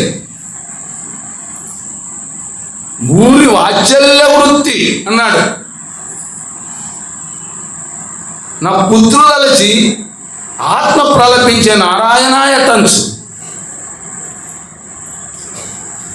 వాత్సల్యంతో, ఆ కొడుకు మీద ఉండే వాత్సల్యంతో, అది కూడా డైరెక్ట్గా మాట్లాడేది లేదు. అప్పుడు ఆ సమయం ఏది చావచ్చే సమయానికి గొనుక్కుంటారంట లోపల. అలా గొనుక్కున్నాడు అంటాడు. ఆత్మ ప్రలపించే అంటాడు. అంతఃకరణములో ఆ వాసనలు మెదిలినాయి, మనకు కూడా మెదులుతాయి. ఓకే, అజామీలకే కాదు, మనం ఏది బలంగా పెట్టుకుంటామో అప్పుడు కొడుకు మీద బిడ్డ మీద పెట్టుకుంటే వాళ్ళ పేరు మనం తలుచుకుంటాము. యమదూతలు నిలబడేటప్పటికే భయం వచ్చింది, ఇంకా ఎత్తుతారు, పాశం వేస్తున్నారు, ఆవు అన్నారు. ఎవరా? అసలు స్టాప్ అయిపోయింది, ఆపండి అన్నాడు. విష్ణుదూతలు చాపండి అన్నారు. అంటేనే చూశాడు, వీడు చూస్తున్నాడు, ఏంది ఎవరు వచ్చినారు నన్ను కాపాడడానికి? ఏదో నా ఇంత దుర్మార్గుడు లేదు. అప్పుడు కూడా అనిపిస్తాను, నా ఇంత దుష్టుడు లేడు, నేను చేసినంత దరిద్రం పనులు ఎవరు చేయలే, కావాల్సిన నేను దరిద్రాలు చేసినా నేను నన్ను రక్షించడానికి ఈ టైంలో ఎవడు వచ్చినాడు అర్థం కాలేదు. ఆపు అంటాడు, నాకు ఎవరు అడ్డం వస్తాడు, ఎవరు? ఎందుకంటే నేను చేసిన ద్రోహాలు, నేను చేసిన పాపాలు ఎవరు చేయలేదు. అన్ని పాపాలు చేసిన వాడిని ఇప్పుడు కూడా రక్షించేకి ఎవడున్నారు అని చెప్పి చూశాడు. చూస్తే పట్టు పీతాంబరాలతో అంత అద్భుతమైనటువంటి తేజస్సుతో శంకుచక్ర గదా పద్మాలతో నలుగురు దూతలు వచ్చి నిలబడ్డారు ఎదురుగా. ఈ పక్క యమదూతలు ఉంటారు, ఆ పక్క విష్ణుదూతలు నిలబడ్డారు. ఆపండి, మీకు సంబంధించినోడు కాదు వీడు, మాకు సంబంధించినోడు, మీరు వెళ్ళిపోండి అన్నారు. సంవాదం వింటున్నాడు. ఇదేంది ఇది ఇంత విచిత్రంగా అనిపిస్తుంది అతను కూడా. ఎందుకంటే పూర్వజన్మ స్మృతి లేదు కదా, ఈ జన్మ స్మృతులు అయితే ఉన్నాయి, అందుకే ఈ స్మృతి మాత్రమే కనపడతా అన్నాడు. మీరు వెళ్ళిపోండి అంటే, ఎన్ని వెళ్ళిపోమంటారు? మీకు సంబంధించినోడు కాదు, మొత్తం ఈ హిస్టరీ అంతా తీసుకో, మొత్తం అన్ని మా లోకానికి సంబంధించిన లక్షణాలు ఏంటి, అంతేగాని మీ లోకానికి సంబంధించిన లక్షణాలు ఏమీ చేయలేడు.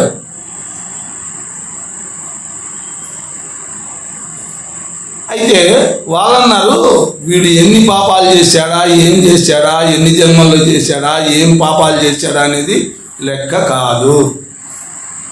మహామరణ కాలంలో వీడికి శ్రీమన్నారాయణ యొక్క నామం పలికేకి వీడికి నోరు ఎగిరింది. నామం పలికాడు. ఎప్పుడైతే ఆ నామం పలికాడో అంత అద్భుతమైనటువంటి పాపాలు కూడా మామూలు పాపాలు కాదు. వాళ్ళు ఏమంటారు, ఇతడు కోటి సంఖ్యలకు నెగ్గుడు పుట్టువులను చెంది యాయాతములైన పాప నివహమ్ములన్నింటినీ పారద్రోలి ప్రఖ్యాతమతిన్ మహామరణ కాలమునన్ హరిపుణ్యనామ సంభూత సుధామయాద్భుత విభూతి కరాచరా సంగ్రహమునన్ అంటాడు. మీరు ఈ జన్మదే చూస్తున్నారు, మేము కోటి జన్మలు మాకు తెలుసు. మీరు ఈ జన్మలో ఉండే వీడు చేసిండే పాపాలను బట్టి లిస్ట్ తీసుకొని వచ్చి వీడు మాకు సంబంధించినోడు అంటున్నారు. మొత్తం మా కోటి జన్మల పాపాలు పుణ్యాలు మాకు తెలుసు. కోటి జన్మ పాపాలు పుణ్యాలు కూడా వీడు నారాయణ అని మహామరణ కాలంలో వీని లోపల ఎప్పుడైతే ఉచ్చరించిందో ఆ అమృతం అనేటటువంటిది మొత్తం సమస్త విశ్వాన్ని విరిచేసింది. సూర్యకిరణాలు వచ్చి పడతానే చీకటి ఎలా పారిపోతుందో అలా వీని పాపాలన్నీ పారిపోయి. మామూలు పాపాలు కాదయ్యా, ఇక్కడ చెప్తున్నారు విష్ణుదూతులు. బ్రహ్మత్యానేక పాపాటములు అగ్నికీలలు హరినామ కీర్తనములు. బ్రహ్మత్యాకు సంబంధించిన పాపాలైన మామూలు పాపాలు కాదు. బ్రహ్మత్యానేక పాపాటములకు అగ్నికీలలు హరినామ కీర్తనములు. గురుతల్ప కల్మస క్రూర సర్పములకు గేకులు హరినామ కీర్తనములు. గురువు పట్ల అపచారం చేసిన పాపం అంత గొప్ప పాపం అంట. గురువు పట్ల అపచారం చేస్తే అంత పాపం కూడా మహామరణ కాలంలో వచ్చినప్పుడు వాక్కు వచ్చిందంటే కాల్చేయండి. ఆ గురుతల్ప కల్పస క్రూర సర్పములకు గేకులు. ఆ క్రూర సర్పాలు కూడా నెమళ్ళను చూస్తేనే పాముల పరిగెత్తంత పరిగెత్తాయంట. నెమళ్ళను చూస్తే పాములు నిలబడాలంట. అలా నెమళ్ళు ఆ క్రూర సర్పాలకు కూడా నెమళ్ళు హరినామ కీర్తనలు. తపనీయ చౌర్య సంతమ సమ్మునకు సూర్యకిరణం హరినామ కీర్తనములు. ఈ చీకట్లు వచ్చితే చీకట్లు వెలుగు వస్తే చీకటి ఎలా వారిపోతుందో అలా సూర్యుడయ్యా ఈ చీకటి మహాపాపమైన ఈ చీకటిని కూడా పారదోలే సూర్యుడు హరినామ కీర్తనములు. మధుపాన కిల్బిస మదనాగ సమితికి గేసరు హరినామ కీర్తనములు. ఏమంటాడు? అన్నిటికంటే మహాపాపం ఏంటంటావా? కళ్ళు సరాయి తాగడం. ఎందుకు కళ్ళు సరాయి తాగడం పాపం అంటే దానివల్ల ఎన్ని అనర్థాలు కావాలో అన్ని పాపాలకు అది మూలం అవుతుంది. అందుకే అది మహాపాపం కింద లెక్క కట్టారు. అటువంటి పాపం చేసినటువంటి వాడైనా అవసాన కాలంలో మహామరణ కాలంలో ఈ నామం పలికాడు అంటే వాడు ధన్యుడైపోయినట్లే. ఏమంట? గేసరు హరినామ కీర్తనములు అంటాడు. మధునాగ సమితికి గేసరు హరినామ కీర్తనములు అంటే దీనిలన్నిటికీ కూడా సింహాలు అంటారు. సింహం వస్తానే సమస్త జంతువులు ఎలా పరిగెడతాయో ఈ దగ్గర ఉండే పాపాలు కూడా అలా పరిగెత్తిపోయాయి అంటాడు. మహిత యోగాగ్ర నిత్య సమాధి విధులను సురలకు నందరాని భోగ భాగ్య కేలనంబులు హరినామ కీర్తనములు. ఏమంటాడు? మహిత యోగాగ్ర యోగులు ఉంటారే, ఋషులు ఉంటారే, మహానుభావులు ఉంటారే, వాళ్ళకు చెందాల్సిన లోకం ఈయనకి చెందుతుంది. ఎందుకంట మహిత యోగాగ్ర నిత్య సమాధి విధులను ఎవరు నిరంతరము సమాధి స్థితిలో ఉండే వాళ్ళు ఎవరు? ఇది భూరి నిర్వాణ సామ్రాజ్య భోగభాగ్య కేలనములు హరినామ కీర్తనములు. దేవతలకు అందరంట సురులకు నందరాని భూరి నిర్వాణ సామ్రాజ్య భోగభాగ్య కేలనములు హరినామ కీర్తనములు అంటాడు ఇక్కడ. మహిత యోగాగ్ర నిత్య సమాధి విధులు నరుడు సురులకు నందరాని భూరి నిర్వాణ సామ్రాజ్య భోగభాగ్య కేలనంబులు హరినామ కీర్తనములు. ఇంక మీకు ఇంతకంటే చెప్పాల్సిన అవసరం. ధర్మము అనే ధర్మరాజు అని పేరు పెట్టుకున్నాడు కదా. అది ఎట్లయితుంది ఇది ఎట్లయితుంది అని మమ్మల్ని అడగద్దు. మీరు పోయి మీ యమధర్మరాజుని అడగండి. ఆయన ధర్మమూర్తి కదా, ధర్మానికి ప్రత్యేక కదా, ధర్మము అని పేరే పెట్టుకున్నాడు కదా. ఆయన దగ్గరికి పోయి అడగండి. ఈయన ఇన్ని పాపాలు చేస్తే ఇటువంటి పాపాత్మను కూడా కేవలం నారాయణ అంటానే పుణ్యం పోతుందా, అది తరింపజేస్తుందా, వాడు గడ్డకు పడతాడా అని ఆ విషయం పోయి అడగండి. మీరు మీ యమధర్మరాజు దగ్గరికి పోయి అడగండి. నేను చెప్పాను. అయినా వీనికి ఎట్లా వచ్చింది ఇది? మనకు అందరికీ ఆశ్చర్యమే. ఇదేం చాలా సులభంగానే ఉన్నట్టుంది పొందేకి. ఏం మేడం? ఊరికే నారాయణ అనుకుంటా నీ గుర్తాండంటే అన్ని పాపాలు కూడా ఏమంటే ఎన్ని బ్రహ్మజ్ఞానేక పాపాటవులకు అగ్నికీలలు హరినామ కీర్తనములు. గురుతల్ప కల్మస క్రూర సర్పములకు గేకులు హరినామ కీర్తనములు. తపనీయ చౌర్య సంతం సమ్మనకు సంతం సూర్యకిరణములు హరినామ కీర్తనములు. మధుపాన కిల్బిస మధునాగ సమితికి గేసరులు హరినామ కీర్తనములు. మహిత యోగాగ్ర నిత్య సమాధి విధులను సురులకు నందరాని భూరి నిర్వాణ సామ్రాజ్య భోగభాగ్య కేరణములు హరినామ కీర్తనములు అంటున్నాడంటే ఎట్లా ఇది? ఆశ్చర్యం అవుతుందే కదా. ఇదే రామకృష్ణారెడ్డి అన్న ఇంకా నా నాలుగు చనిపోతాడు. ఆ రోజు భాగవతం ఇదే కథ చెప్తున్నాము. క్లాస్ అయిపోయిన తర్వాత వచ్చి కూర్చున్నాడు. ఇంక 4 రోజుల్లో చావు ఉంటుంది, చనిపోతాడు. ఆ రోజు అడిగాడు నన్ను, ఒకసారి నారాయణ అంటానే పోతాయా సార్ పాపాలు? నారాయణ అంటే పోతాయన, నారాయణ అనల్ల కదా నువ్వు. నీకు ఆ సంస్కార బలం అంత బలంగా నీలో నింపల్ల కదా అది. వాడు ఏ జన్మలో ఆ లెవెల్కి తెచ్చుకున్నాడో, లేకపోతే మొట్టమొదటి జన్మ వాడికి ఏ శాప కారణంగానో ఏ పాప కారణమో వాడిని ఆ లెవెల్లో కొన్ని దినాలు అడ్డుకున్నా ఆటోమేటిక్గా మళ్ళీ ఇది ఏమన్నాడు ఇక్కడ, కోటి సంఖ్యలకు నెక్కుడు పుట్టువులను చెంది యాయాతములైన పాప నివహములన్నింటినీ భారద్రోజు ప్రఖ్యాతమతి మహామరణ కాలమున శ్రీ హరినామ సంభూత సుధామయాద్భుత కరాచర సంగ్రహమునంటాడు. అందుకే మనకు అందరికీ తెలిసి విషయం సత్యం తెలీదా? అర్థంలో కనపడినట్టు కనపడుతుంది. మీరు ఏంది పాపం ఏందో కనపడుతుంది, పుణ్యం ఏందో కనపడుతుంది, మనం చేసేది ఏమో కనపడుతుంది, మనం ద్రోహం చేస్తున్నామా, మేలు చేస్తున్నామా, కీడు చేస్తున్నామా అనే విషయాలు కనపడుతుంటాయి. ఈ శరీరం శాశ్వతం కాదనేది తెలుస్తుంటుంది, ఇవి ఏవి శాశ్వతం కాదనేది తెలుస్తుంటుంది, సత్యమైనది ఒకటి ఉంది అనేది తెలుస్తుంటుంది. దాన్ని పొందితే ఇక మనకు ఏమాత్రం కూడా మృత్యువు లేదు అనేది కూడా తెలుస్తుంటుంది. అయినా ఇది అపార దర్పణమై అంటాడు ఇక్కడ దీంట్లోనే. ఏమంట, పంచవింశతి తత్వరాశి అపార దర్పణమై పూర్తి క్లీన్గా అద్దంలో కనపడినట్టు కనపడుతుందంట. ఆ తత్వమును కొంచెమే పురుషుడు పట్టగనేరక. ఈ ఎవరు పురుషుడు అంటే ఈ శరీరంలో ఉండే జీవుడు దాన్ని అర్థం చేసుకొని కొంచెం కూడా పట్టుకోవాలంటే సత్యాన్ని, అసత్యం వైపు మొగ్గుతా అంటాడు. కనపడుతుంది అర్థంలో కనపడినట్టు. పంచవింశతి తత్వరాశి అపార దర్పణమయ్యు పురుషుడు తా కొంచెమే తత్వం కోరి పట్టగనేరక అంటాడు. కొంచెమైనా పట్టుకోలేడు. మంచిగించు దలసువాడు కథద్వయ కర్మము చేయగా మంచి లోకం వానికేటికి మానుగా సమకూరడు అంటాడు పోతాను. ఎట్లా మంచి లోకం వస్తుంది దానికి? బతికినప్పుడు వాడు వాస్తవాన్ని వాని కంటికి కనబడతానే దాన్ని అలక్ష్యం చేసి తను కాని దానికోసము, అనిత్యమైన దానికోసము, అశాశ్వతమైన దానికోసము జీవిత పర్యంతం పరిగెత్తాడు. కనపడతాంది శాశ్వతం కాదని తెలుస్తాంది, అయినా దాని వెంటే పడ్డాడు కానీ శాశ్వతమైన దాని వెంట పల్లె. పడింటే వానికి మారిపోతుంది, రూట్ మారుతుంది.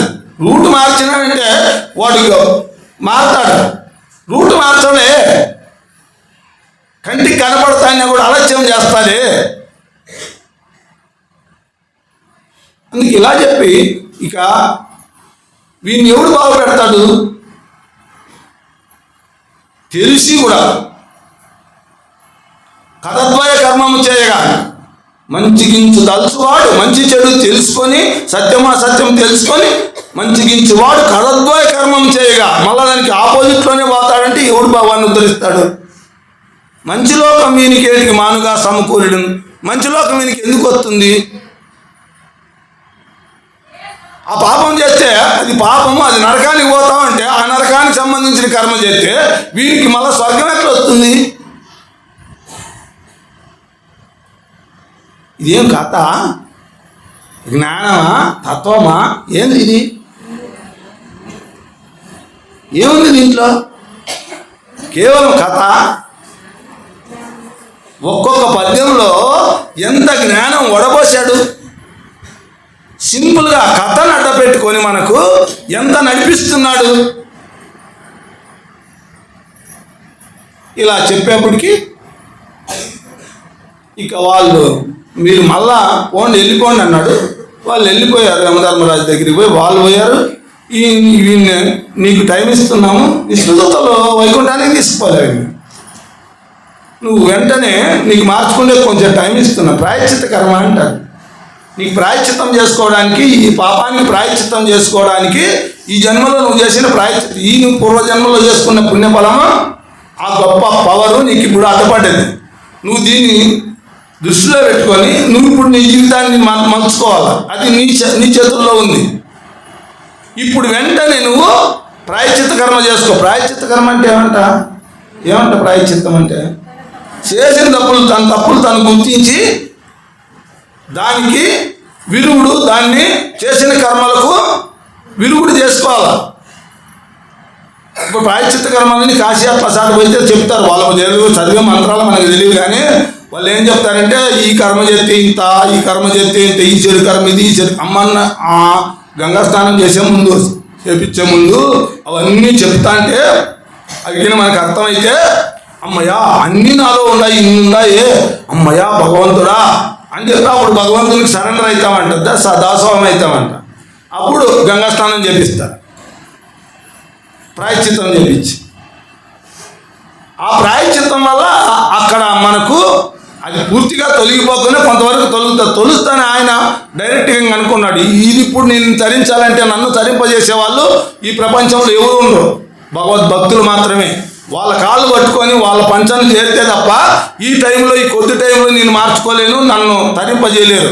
భగవంతుని పాదాలు ఎవరైతే పట్టుకున్నారో వాళ్ళ పాదాలు నేను గట్టిగా పడితే వాళ్ళు నన్ను తరింపజేస్తారని చెప్పి బద్రికాశ్రమం వెళ్ళి అక్కడ భగవద్భక్తులతో కలిసి ఆయన పూర్తిగా తను తాను శుద్ధి చేసుకున్నాడు.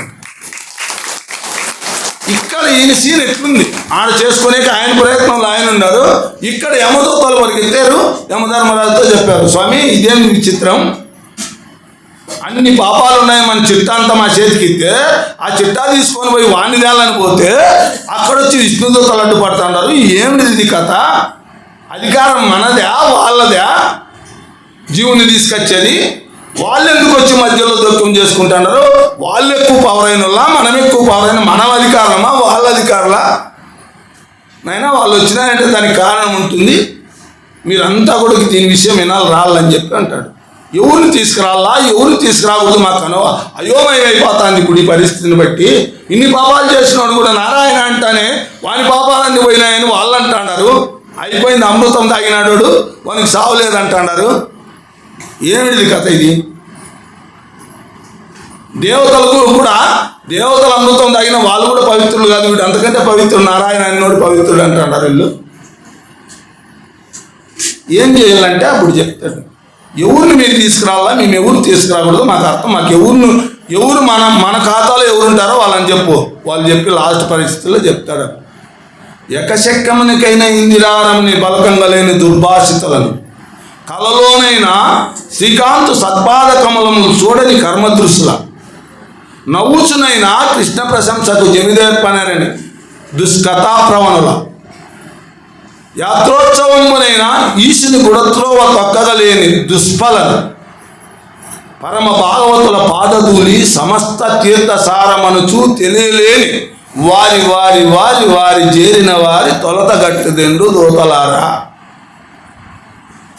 ఏమంటాడు, ఎకశక్కమునికైనా ఇందిరారముని పలకంగా లేని దుర్భాషితులను, తమాసకైనా కూడా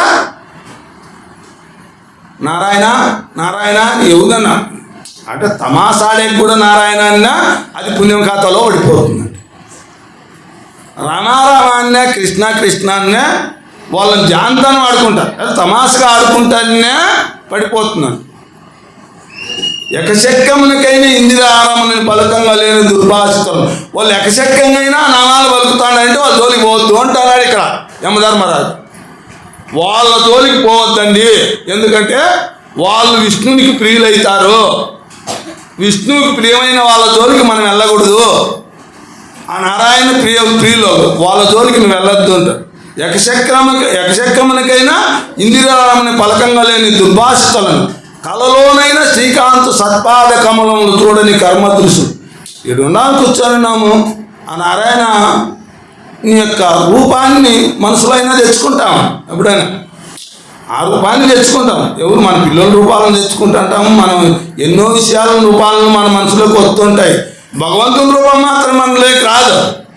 అలా మనసులోనైనా కలలోనైనా శ్రీకాంతు సత్పాద కమలములు చూడని కర్మదృశులు, అలా ఎవడికి రాలేదంటే వాళ్ళ మనసులో వాడిని ఎతకరాని పర్వాలేదు.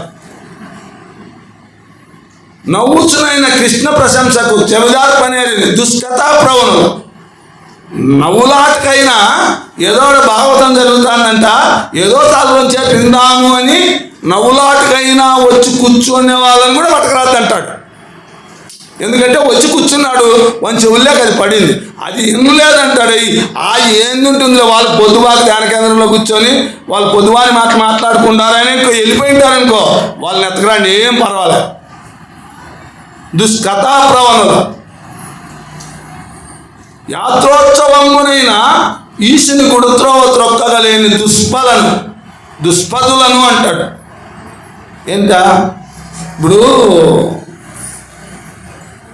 ఆయన చెన్నకేశ్వర స్వామి ఆడ గుళ్ళో నుంచి ఎత్తుకొని బజార్లో తిప్పుతాంటారు. ఏంటి తిప్పుతారంటారు, ఊరేగింపు ఏంటి తిప్పుతారు. ఏమో పాపం కొంతమంది రాలేని వాళ్ళక ఆ తమ్మగుండ్లు వాళ్ళు ఎవరో ఉంటారు కదా, భగవంతుని ఆలోచన లేని వాళ్ళు ఎవరైనా ఈ స్థాయిలో ఉరివే లేని వాళ్ళు, దాని ఆలోచనలో లేని వాళ్ళు, అట్లా వాళ్ళనైనా ఏదైనా ఆడిపోతే పోయి నమస్కారం చేసి నారాయణ కృష్ణ భగవంతుని పైన ఇసుమంతైనా అట్లా ఒకసారైనా దృష్టి పెడతారు కదా. స్వామి వచ్చినట్టు 2 చేతులు ఎత్తుతారు కదా, అలానే ఎత్తి అప్పుడైనా ఆచరణమైన భగవంతుని వైపు దృష్టి మరల్చుకోకుండా అప్పుడు ఇంటి ముందరికే వచ్చిన నా వరకు రాకున్నా, నన్ను సాధనలో లేకున్నా, ఆ ఇంటి ముందరికి వచ్చినప్పుడైనా వచ్చి వానికి ముక్కితే దాన్ని అడ్డ పెట్టుకొనైనా ఎనికిలు దారికోకుండా ఉండాలా అని భగవంతుడు ఆలోచన చేసి అలా తీసుకొస్తే అప్పుడు కూడా ఏమంట టీవీ చూస్తూ అంటాడు. ఏమంటాడు పిల్లలు, ఏమంటా అంటే ఆ చెన్నకేశ్వర స్వామి ఎందుకు ఉత్సవమూర్తి వచ్చిందంటే బెల్లమును అవి తీసుకొని పిల్లలు తీసుకొని పోతా అంటే వాడు టీవీ చూసుకుంటూ కూర్చుంటాడు.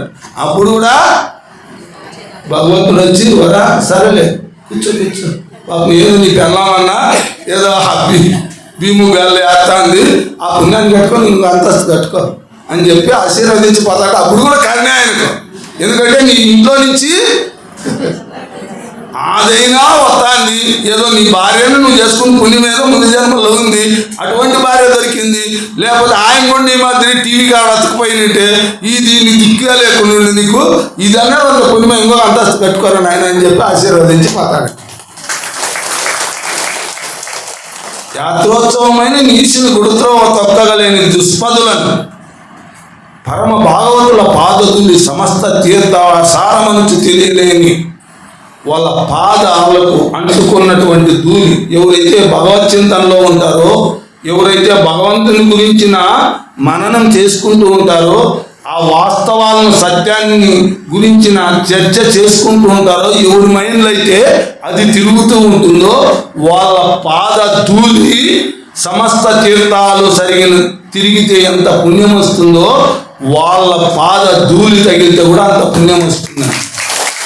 అటువంటి వాళ్ళ పుణ్యాత్ములు మనకు దొరికినప్పటికీ మనం వాళ్ళ మీద సాగిల పడలేదు అనుకో, అటువంటి మహానుభావుడు ఎదురైనప్పుడు కూడా తలకాయ వంచి నడుములోంచి వాళ్ళ ముందు సాగిల పడలేదు అనుకో, వాన్నే కాదు వానికి 3 తరాల అవతలను 3 తరాల యువతలను ఎత్తకండి, ఏం పర్వాలేదు. ఎందుకంటే వాళ్ళ కదా ఆ సంస్కారం అట్లే ఉంటుంది. ఈయన కర్మ వాళ్ళకు కూడా తగులుతుంది కాబట్టి ఎత్తకరండి.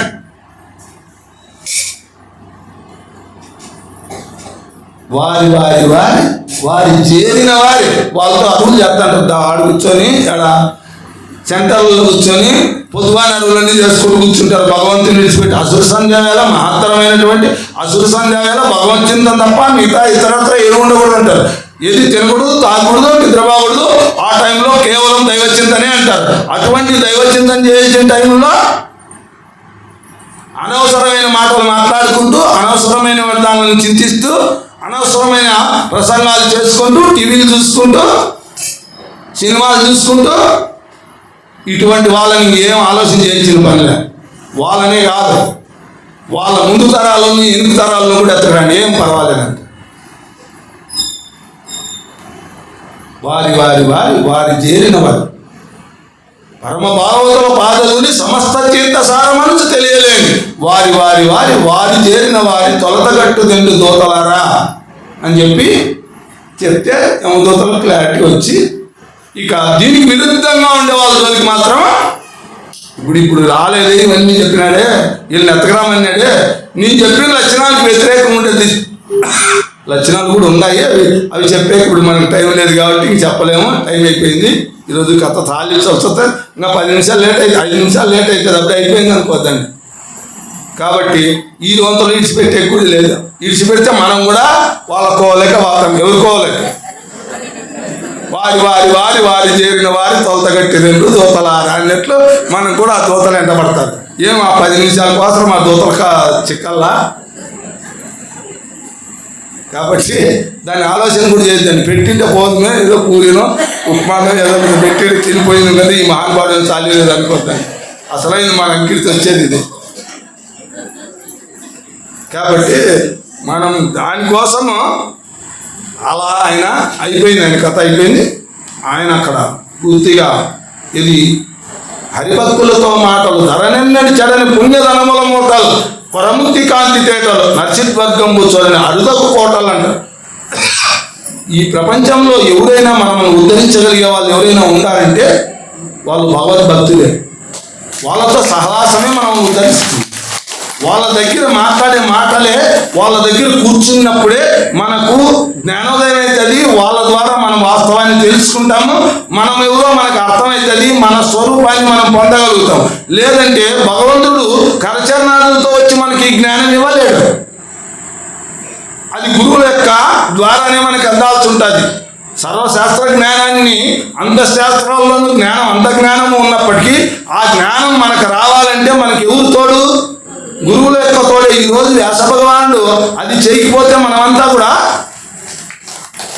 ఎక్కడుంటామో ఏముంటామో తెలియదు. వాస్తవం ఏమో తెలియదు, అవాస్తవం ఏమో తెలియదు. అలా వాస్తవాన్ని అవాస్తవాన్ని చెప్పగలిగినటువంటి వాళ్ళు, మనకు అందించగలిగినటువంటి వాళ్ళు, వాళ్ళ సహవాసం అనేది పరమ భాగవతుల పాదధూళి సమస్త తీర్థసారం నుంచి తెలియలేని వారి వారి వారి వారి చేరిన వారి కలిసి కూర్చోలారు. ఎవరు కోరుకున్నా ఫస్ట్ భగవంతుడా నువ్వు మాకు ఆ ముక్తిని ప్రసాదించని అడగలే. ఆ ముక్తి కావాలంటే మాకు సత్పురుషుల యొక్క సహవాసం ప్రసాదించు. దాని ద్వారా మేము శుద్ధి అయిపోతాము. తర్వాత పరమాత్మ మమ్మల్ని మాకు ముక్తి జ్ఞానం కలుగుతుంది, జ్ఞానం ద్వారా ముక్తి కలుగుతుంది అని వేడుకుంటారు. అలాగే ఈయన కూడా పోయి అక్కడ బదరికాశ్రమంలో భగవద్భక్తుల యొక్క పాదాలు పట్టాడు. భగవంతునితో నిరంతరము సాన్నిధ్యంలో ఉండేటటువంటి మహాపురుషులతో సహవాసం చేశాడు. తన ప్రాయశ్చిత్త కర్మలు చేసుకున్నాడు. శుద్ధి అయిపోయాడు, నిర్మలమైపోయాడు. అప్పుడు విష్ణుదూతలు కిందికి వచ్చారు. వచ్చి అజామిల ఇప్పుడు కదా నువ్వు పునీతమైంది, నువ్వు వైకుంఠానికి రావడానికి నీకు దారి తెరవబడింది. అందుకే నేను ఇక్కడే 8 దినాలు వదిలిపోయామంటే నీకు ఈ ప్రాయశ్చిత్తం చేసుకోవాలని నువ్వు కావాల్సినంత ప్రాయశ్చిత్తం చేసుకొని ఆ పాపకర్మలన్నీ పాపుకున్నావు. నువ్వు శుద్ధిని అయ్యావు, పూర్ణుడు అయ్యావు. కాబట్టి విమానం ఎక్కువని ఆ విమానంలో వైకుంఠానికి తీసుకుపోయారు. ఎవరు? విష్ణుదూతలు. ఎవరిని? అజామిలుని. ఇది అజామిల చరిత్ర వింటే మనలో ఎన్నో పాపాలు వస్తాయా ఇంటే అంటే పాపాలు పూర్తిగా పోకపోయినా దాని యొక్క ఎంతో శక్తి క్షీణమవుతుంది. కేవలం వినడానికే మన పాపశక్తి ఎంతో దానికి కరుగుతుంది. పాపం దాని ఉగ్రత తగ్గిపోతుంది. తర్వాత ప్రాయశ్చిత్త కర్మ ద్వారా మొత్తం అంతా కూడా క్లీన్ అయిపోతుంది. ప్రాయశ్చిత్తమేమి, మనం ఏదైనా తప్పులు చేసుకుంటే దానికి ఆ తప్పుకు మనము కృతజ్ఞత చెప్పుకొని పరందామా మాకు తెలియక చేశాం తండ్రి, ఇక మమ్మల్ని చేయకోకుండా మాకు ఆ చెడు కర్మలు చేయకోకుండా అనుగ్రహించు. తర్వాత ఈ చేసిన కర్మలు కూడా తెలుసో తెలియకో చేశాము, ఏదో సులభంగా దీని నుంచి తప్పించు తండ్రి అని ఆ భగవంతునికి నివేదించుకుంటే మనము అక్కడ ప్రాయశ్చిత్త కర్మ కూడా జరిగి మనం పరిశుద్ధులమై మనం కూడా రేపు శరీరం పడతానే ఇలా అలా పడేసి అలా అలా విమానం ఎక్కి వైకుంఠానికి వెళ్తాం. ఇంకా కళ్ళు తీసుకుంటాం.